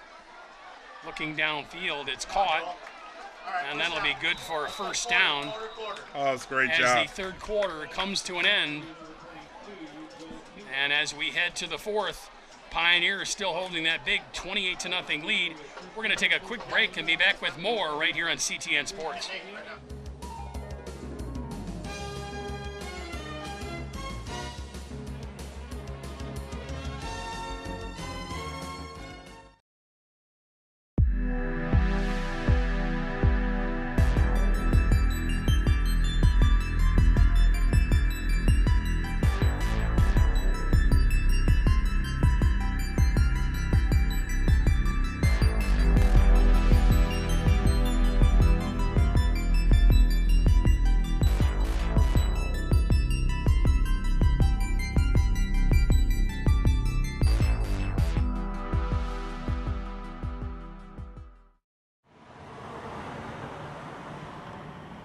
In residential areas surrounding the University of Michigan, it's commonplace to see upholstered furniture on porches. So I'd like to talk to you about the dangers of combustibles on porches.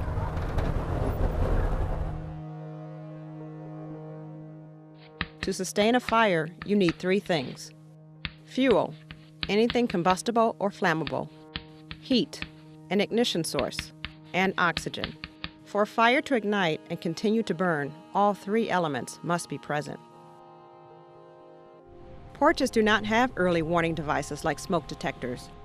And with a fuel source like old sofas, chairs, and trash storage, this is a recipe for danger. Heat will radiate to the upholstered furniture, causing a rapid buildup of heat and gases. Fire needs oxygen to burn, and it will travel toward the nearest oxygen source. Fire can spread quickly, blowing out windows and spreading into a house. With a ready supply of oxygen, fire is allowed to burn freely.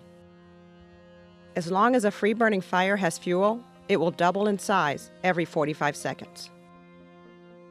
This fire burned rapidly, but upholstered furniture outdoors is even more susceptible to fire due to weathering, giving it the potential to spread at an alarming rate. Heat and smoke will rise to the highest point and then begin to spread outward to the ceiling of a room or up the stairs to the 2nd floor, causing a chimney effect. At ceiling level, temperatures in a fire can reach up to 1,400 degrees Fahrenheit. At this level, temperatures are around 800 degrees. That's why it's important to stay low.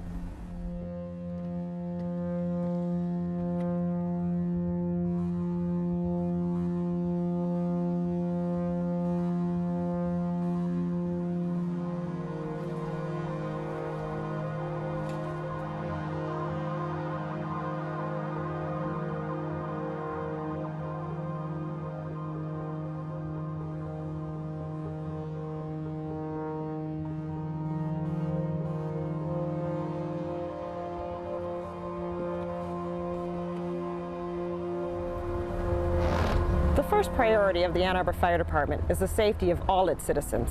So don't keep anything on the porch that can give a fire the fuel it needs to grow.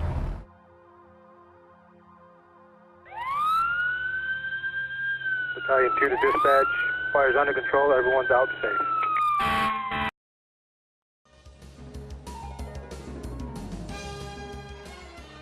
And welcome back to CTN Sports presentation of the game of the week. We're into the fourth quarter. Pioneer up 28-0 on Huron. There's the snap, a little pressure, gets the ball off. It's caught inside the 35-yard line. Good job there by gain on the play. Well, good job on the tackle, but also a good pass by Juhas. He's nifty with his feet. He doesn't have to take a lot of movement to get that ball off and to avoid the pressure coming at him.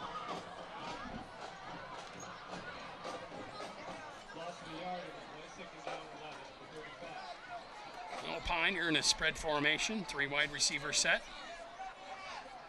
Juhas gets the snap, rolls it out right, looking downfield, and it's caught once again, wide open receiver. Anafati has been everywhere for the Pioneers. He's definitely making a play for player of the game. And brought down near the 30-yard line. I mean, this is a nice catch right off of the turf. Good grab. See, he has the sticky gloves on. That's what I was saying that the Huron tight end needs. He needs those sticky gloves. Man, back in the day, all you'd have to do is spit. Right in your hands, you had sticky hands. Or you go the old Lester Hayes mode and put that junk all over your whole body. Stick 'em. Stick 'em, that's right. Long pass down the sideline. And out of bounds. Steinhauer still came down with it. Good job there. Couldn't get 1 foot in there, young man? Gotta know that. 4th and 2.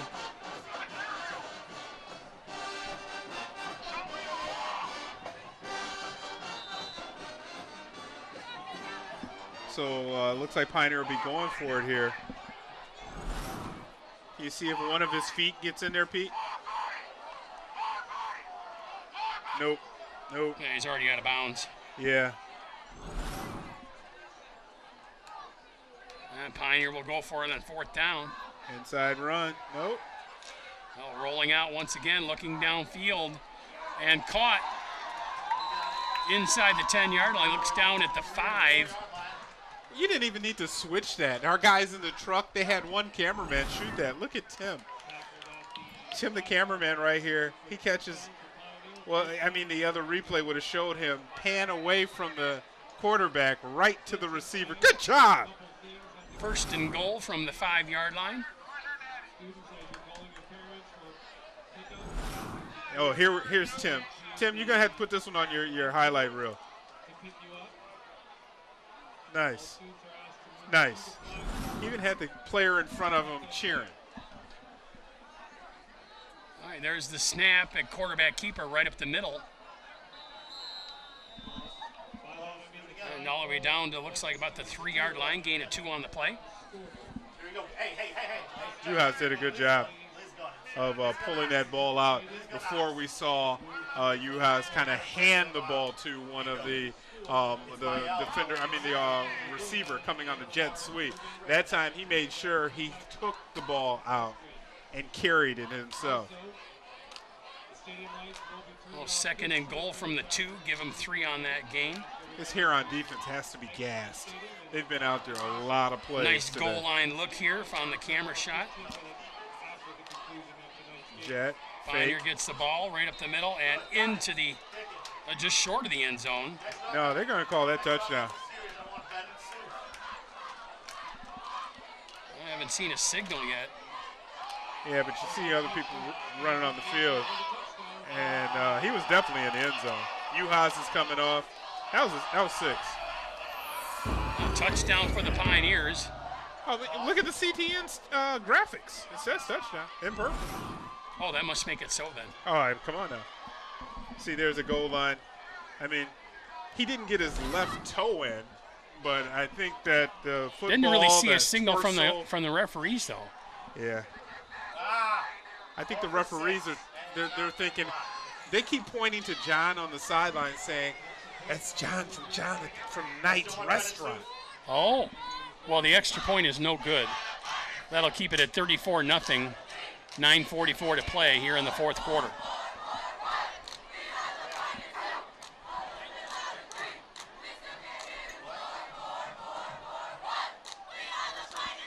The Pioneer cheerleaders asking for more points. More points, and that was another great shot by our cameraman because I saw the sign from the Huron scoreboard in the background that said "Home of the River Rats," with the Pioneers dancing in front, the cheerleaders dancing in front of that. It's kind of a nice shot, Pioneer guys. cheerleaders taking over this Riverbank Stadium. Yeah. That's yeah. not good if you're a River Rat. Sorry, Kevin. Let's talk about the helmets. Okay. That again. I mean, Kevin Bryant with an axe to grind on the helmet. My first thing, I went to the barber shop today to get faded up, and the first thing that the barber said was, "I heard something about the Huron helmets." And I said, "I don't know what you're talking about." Now I know what he's talking about. The Wolver Rats. There's the kick. It's away. It's a little low line driver. That's going to go into the end zone for a touchback. I haven't had a fade since 1977. Well, I mean, mine are. It's the beauty of getting older. I'm in and out of the barber shop so fast nowadays. It used to be at least a 20-minute time. You're getting cut. You can go through a story or two. Now they say, "Hey, how you doing?" And I start to tell them how I'm doing. Next. How much does that cost to get that fuzz shaved off? Well, when you know your barber, and your barber's name is Bumpy. Oh, nice. Yeah, my barber's name is Bumpy. Sweet. Yeah, it's free. Oh, nice. Yeah, that's the best deal I'm around. so cheap I do it myself. Yeah, well, see, that's even freer. Well, but you get to talk with Bumpy.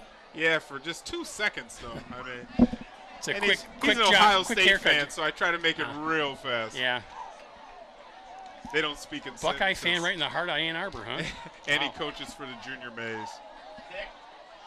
A long pass down the sideline. That's too high and incomplete.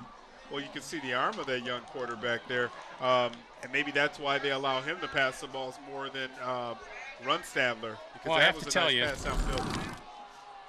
Watch this. It's on a wheel route, and he puts it in the right spot. He put it definitely in the right spot. The receiver's got to go up and make more of an effort to catch that ball. Well, as far as that reference to the running clock, Yeah. 28 points wasn't it, and neither is 34. I think it's 35. I think 35 is the magic number. Well, we like calling football anyway, so we'll It's be the first here. game of the year. Yeah, I'm should be out excited. This one, yeah. A nice pass there, a nice catch for Huron all the way out to midfield. And Joe Schallenbrandt, he definitely doesn't have the sticky gloves on, but he must have heard me, because this time he did. He allowed it to hit him right in the chest. Basket catch. Take all of that praise I just said back. He caught it. The ball caught him actually. Well, positive play is a positive play. You're a punter. You grab the snaps. I mean, Maybe he's thinking with his feet. And there's a sack in the backfield on a thrown to the turf. Jordan Hall on the hit there. He even has fans in the stands yelling his name. That's almost, you got to keep your head up, Mr. Hall, because you're going to hurt yourself or somebody by dropping your head all the way down. You want to see it before you hit it. Still a good play. Not time to take that away from him. That's a statistic they call the sack. Loss of 8 on the play.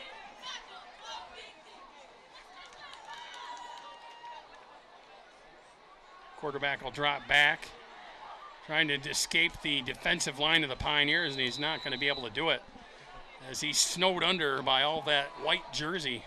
Yeah, sometimes in the offensive line you can't see the. I mean, it was a jailbreak, and even before they can do the play action, there's 3 Pioneer defenders right in the backfield.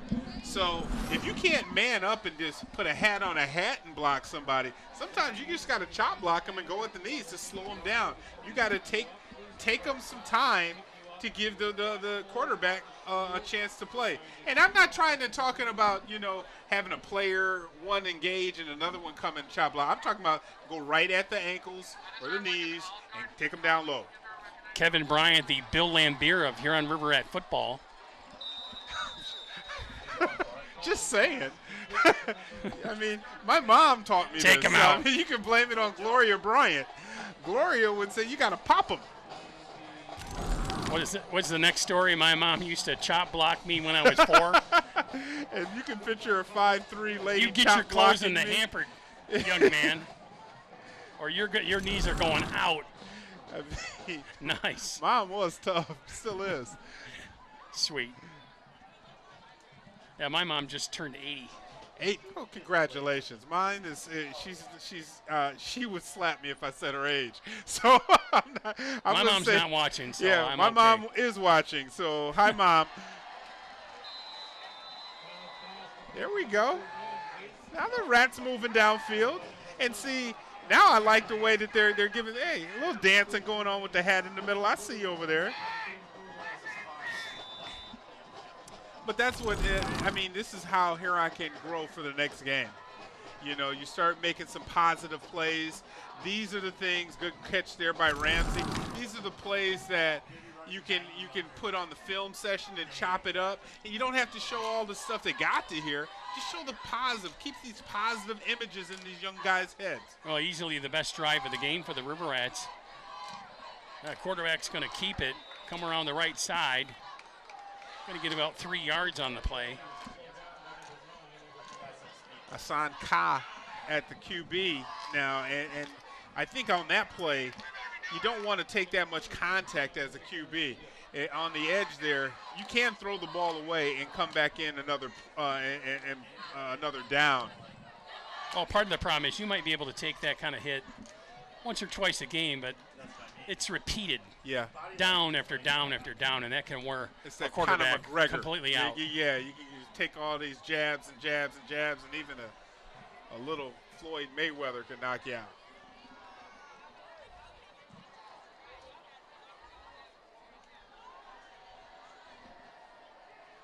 There's a snap. Looking downfield with the pass. And it's a little low pass and incomplete. And again, I think on that pass play there, Pete, the quarterback wants to look upfield a little bit more. It looked like he had a player that was breaking free deeper in the end zone. Seeing he patted on his chest there, maybe he was letting his receivers know it was his fault, and he kind of threw that ball a little bit too soon and to the wrong guy.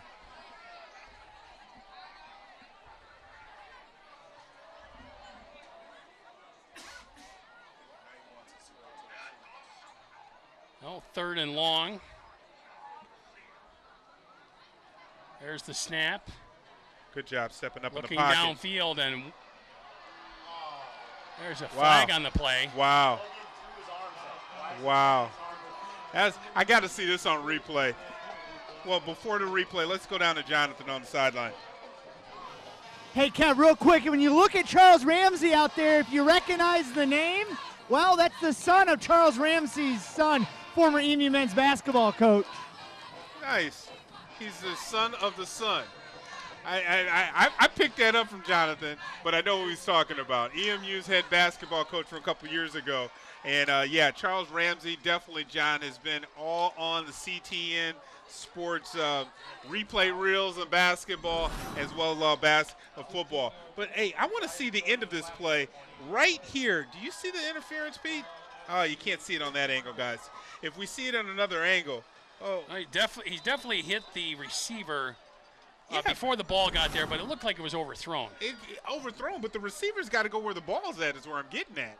You got to go upfield. He got to walked into the end zone. Fumble. Fumble on the ground. And Pioneer possession.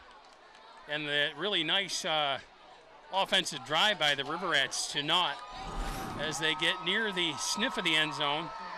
The handoff was just too late getting to the running back. Well, again, I mean, that's on the quarterback because the quarterback has to place the ball right in the breadbasket for the running back to take away from him. And it looked like, again, maybe a little bit of high snap, but as a QB, you can't allow your best field position, best chance to get some points on the board, go for naught after driving all the way upfield. I mean, I want to go to the sound effects machine. You got one where the air is leaving the balloon? It's kind of like that. I thought you were going to go, oh, and a pop at the end? Yeah. Man, multi-talented. Pete Poyer, folks. Available for birthdays and bar mitzvahs.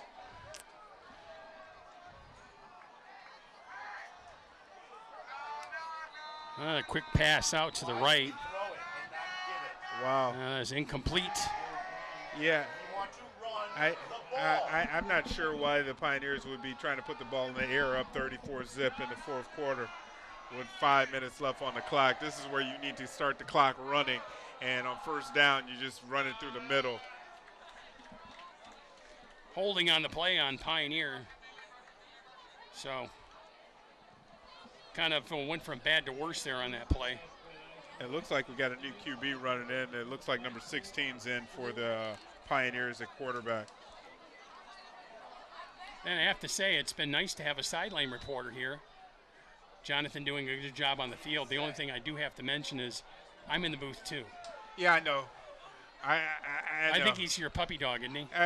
I don't know. He got the shiny dome. Yeah, well, he's and three's see, I got crowd, the shiny right? dome. So you got a shiny dome too. We'll check Jonathan on that though. That he can't just keep tossing it up to the guys in the booth, Kevin. I am big, but what's he saying? Come on, man.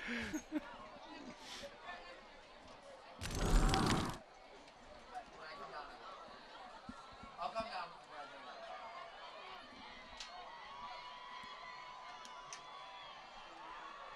Clock winding down to 4.5 minutes to play in the game.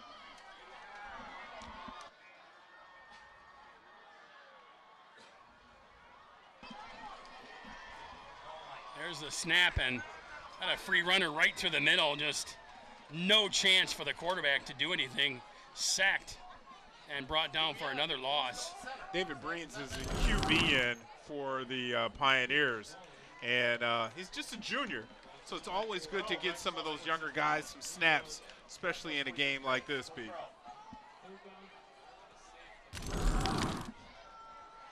Brought down near the goal line. Right on the goal line, all right? It's 3rd and 28. Call it from the 3.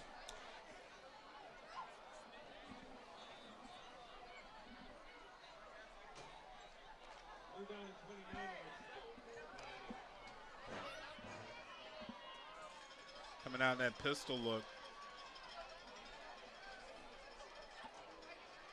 Run right. There's a snap, handoff up the middle. Brought down immediately, even for a loss at the 1. It's a great and tackle. This drive there. is going completely backwards for the Pioneers.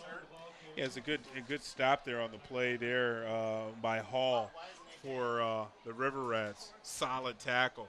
I like the way he wraps up.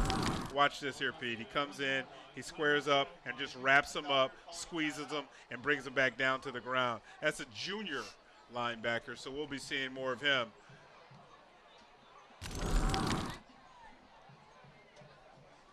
So this is a real early time of the year to be playing up against these two teams. Earliest ever that these two teams play. I mean, this is a game that they usually play last game for of the a long year. time they did. And this is the 10-year anniversary actually since they've had this game on the last game of the year. When I was talking with Eve Claire a week ago, she was saying that she does want to get back to having this game later in the season. And now that they're out of some of their contractual agreements for these long-term games, hopefully they'll be able to get this game scheduled back where it needs to be back at the end of the year.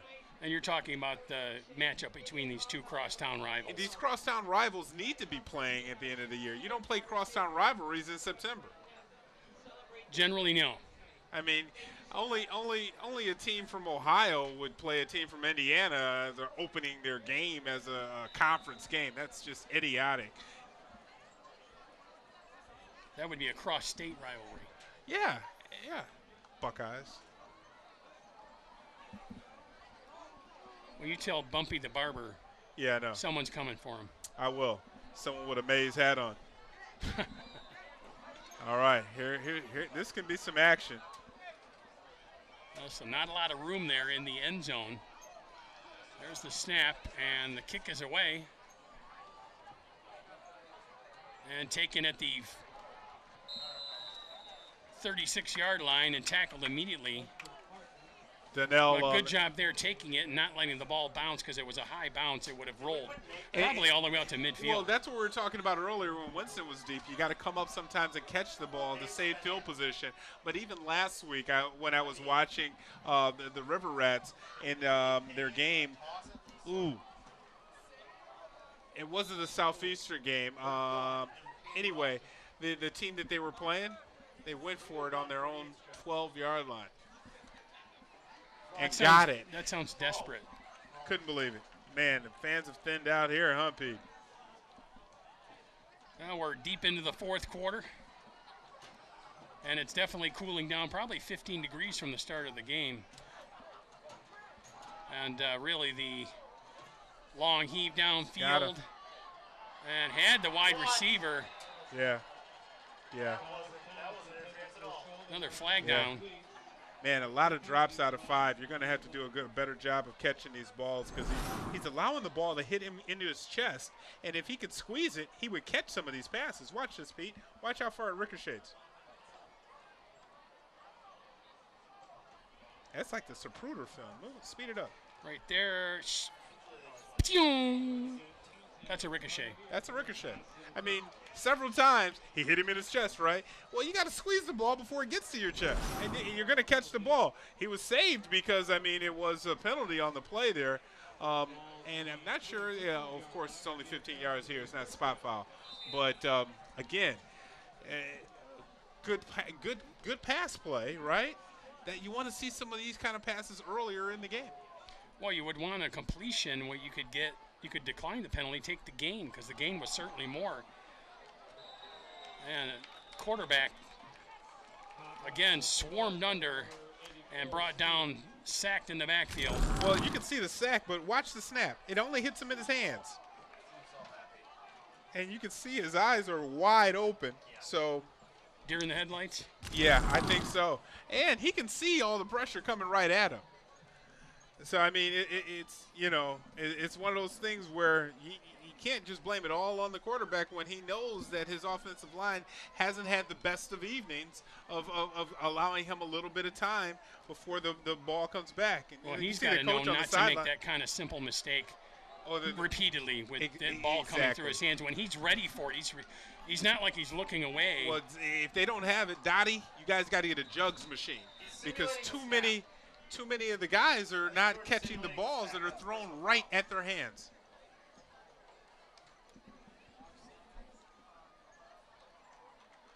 Encroachment on Pioneer is the call. They'll get 5 yards back after that big sack. It's second down and 13. Coming up on 2 minutes to play in the game.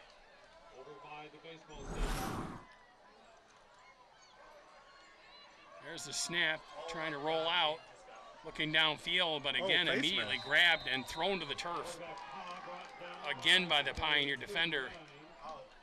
Yeah, Coach Bellers is going to have a good time watching this film, and his team is going to be excited.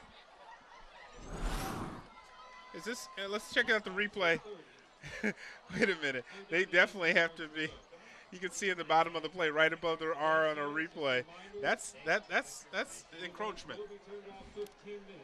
That's a face smack. Face smack. They call that a love tap. Before the end of the game, the PA announcer's telling people how to get out of here before they turn off the lights. We still have a game going on, dude. Another tackle in the backfield for the Pioneer defense. as we close on 1 minute to play. It's 4th down. Ann Arbor's a pretty good school district, right? I would say so. So we can pay some of our electric bills. Why do they have to turn the lights out so fast here? Well, you know, that might make the grass grow faster, which means they'll have to mow it more often. Or and that costs money. It might be those 3 houses that are on the other side of Riverbank Stadium that are telling all of these people to hurry up and get off my lawn. Get off my lawn. That's Old man syndrome. I love that. Oh, that looked like a false start on the River Rats. Man, they're not going to call that on Ramsey, but Ramsey got a running start. This is the Canadian Football League. I was going to say, that's not what we do down here, Charles, but hey, it's a good job by the officials to allow the River Rats to feel some goodness out of this game, man. 26.7 seconds. See, the crowd's still here. Is he about to let off something? Yo, he's shaking the little bottle rocket or something. I didn't know what was going on there. Air horn, maybe?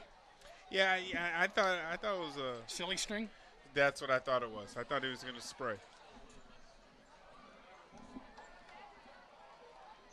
Yeah, but we got to take a quick look at it after this extra point try. Got to throw it in the end zone. Winston, good try there. But let's look at Charles Ramsey. Look at Charles Ramsey here get a little bit of running start.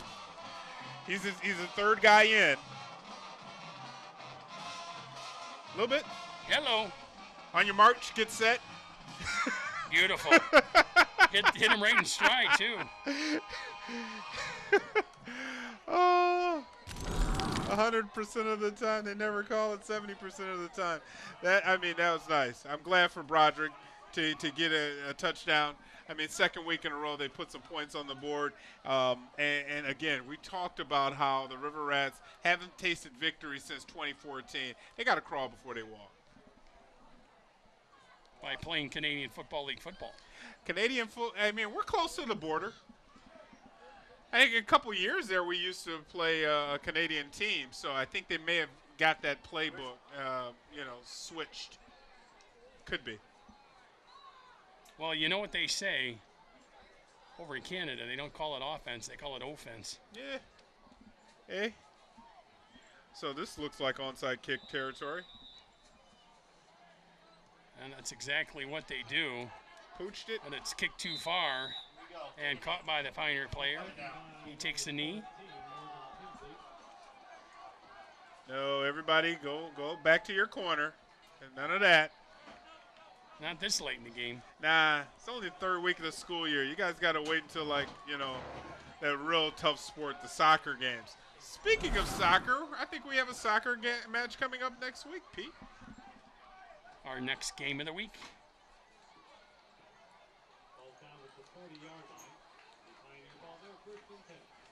Over in Europe, they call that football. They never call the first push. They call the second one. But these officials, they said, hey, we just gave you a gift of that non-call. Don't mess it up here. Sean Connery calls it shocker. Man, I like to get on the field and play a little shocker, kick the ball around. I can't hold back but now. We don't call it shocker in our land. We call it football. It's fuzzy ball. They gave us a little bit too much time tonight, Pete. I think so. Oh, Pioneer just taking a knee to run out the clock. And that is going to do it. Pioneer's going to come away with a big 34-6 victory here on the road at Riverbank Stadium. I think Anafati is going to be our player of the game. You think is that who we need to get Jonathan to go down there and try to tackle? I think number 11 is going to be our player of the game. Okay. We're going to take a quick break, and as the game ends, we'll take a break and be back with more right here on CTN Sports.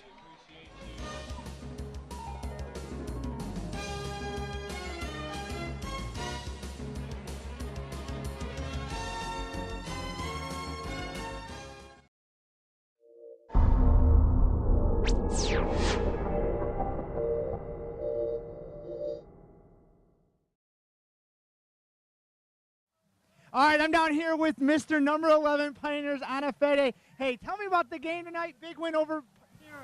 Yes, sir. It's just fun to be out here. You know, we've been anticipating this game all week. Our guys, we've been working. We knew what we had to come in here and do. last time. This is my last time playing Huron. You know, we had to make it a game to remember. So it's just fun to be out here. You know, just go 1-0 each week. One in the books. We've got to keep moving forward. We got Monroe next week. Let's get back to work. Good job. We'll see you next week. Yep, no problem. All right. We're going to have Coach Bellers come in here. Hang on one second. Coach, big win tonight over crosstown rival Ann Arbor Huron. Talk to me about getting the first win under your belt. It feels real good. I just got to give it all to the kids. You know, we've been working hard since school got out, you know, definitely since August, and, you know, I'm just really happy for them. You know, they've earned it and they deserve it. So. Slow start out of the game. You guys got it finally going there, coming out in the second half. Talk to me about what you guys changed up when you came out of the locker room to really get a few more points on the board. Well, we didn't really get that many more points on the board. We only scored one more, but, you know, didn't really change up too much. So, you know, just a big thing was, you know, getting all the guys on the field, finishing the game. That's a big thing we talk about all the time is finishing. So they did that.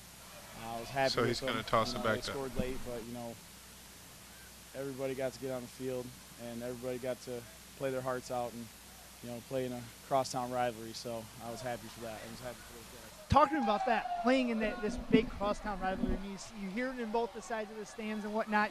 You're seeing the emotion on the field. What is that in your first year as a Pioneer coach? Well, I mean, so I've been in Pioneers this 5th year, but I know that, you know, one of our goals every year is to win the city. And whatever team, whether it's Huron or Skyline, we play first, you know, you got to win that first game to win the city. And so this is our first step to winning the city, and so it feels good. We're halfway there, but we're not all the way there. We got still more work to do, so we can't ever settle. Monroe next week at home. What do you got to do to get ready? I know you're down a running back and your senior running back there. What do you have to do to prepare for Monroe next week? We just got to clean things up. We got, you know, be crisp in practice, have a nice full week of practice. Mother Nature has not been good to me the last 2 weeks. I've been practicing in the gym a lot more than we like, but we just got to have a nice, clean practice. We talk about focus all the time. We need to have 4 days focus practice and get to play our one Friday night home game, so kids will be revved up for it, I know. All right, Coach. Well, good luck the rest of the way. Thanks so much. To you guys upstairs. Thanks, Jonathan, for that post-game report down on the field. Kevin, any last thoughts? Yeah, we still got to get Jonathan to say Pete Poyer, but you okay. know, for the wrap-up of the game, you know, first game of the year for CTN Sports. Love to have the crew back together. These guys out on the field, they were competitive early on for the Pioneers. Great job for getting their first win of the year. Hopefully they can turn that this season around because they only need 6 victories, Pete, to get into the postseason. And for the River Rats, it was happiness as a rat myself to see them get in the end zone, and hopefully better days are ahead for them. Well, they never quit playing, Yeah, which was really nice. It was a lot of spirit out there on the field. You're right. All right, I'd like to thank all the people that make this production possible. Our director, Rob Cross. Audio and replay by Matt Drake. Our computer graphics by Carl McCoy, and our camera guys out there, Tim Nagai, and Gage Shaughnessy, Robert Hornbacker, and Rich Musso. And for Kevin Bryant and Jonathan Knight, this is Pete Poyer. Once again, the final from Riverbank Stadium. It's the Pioneers 34 and the River Rats 6.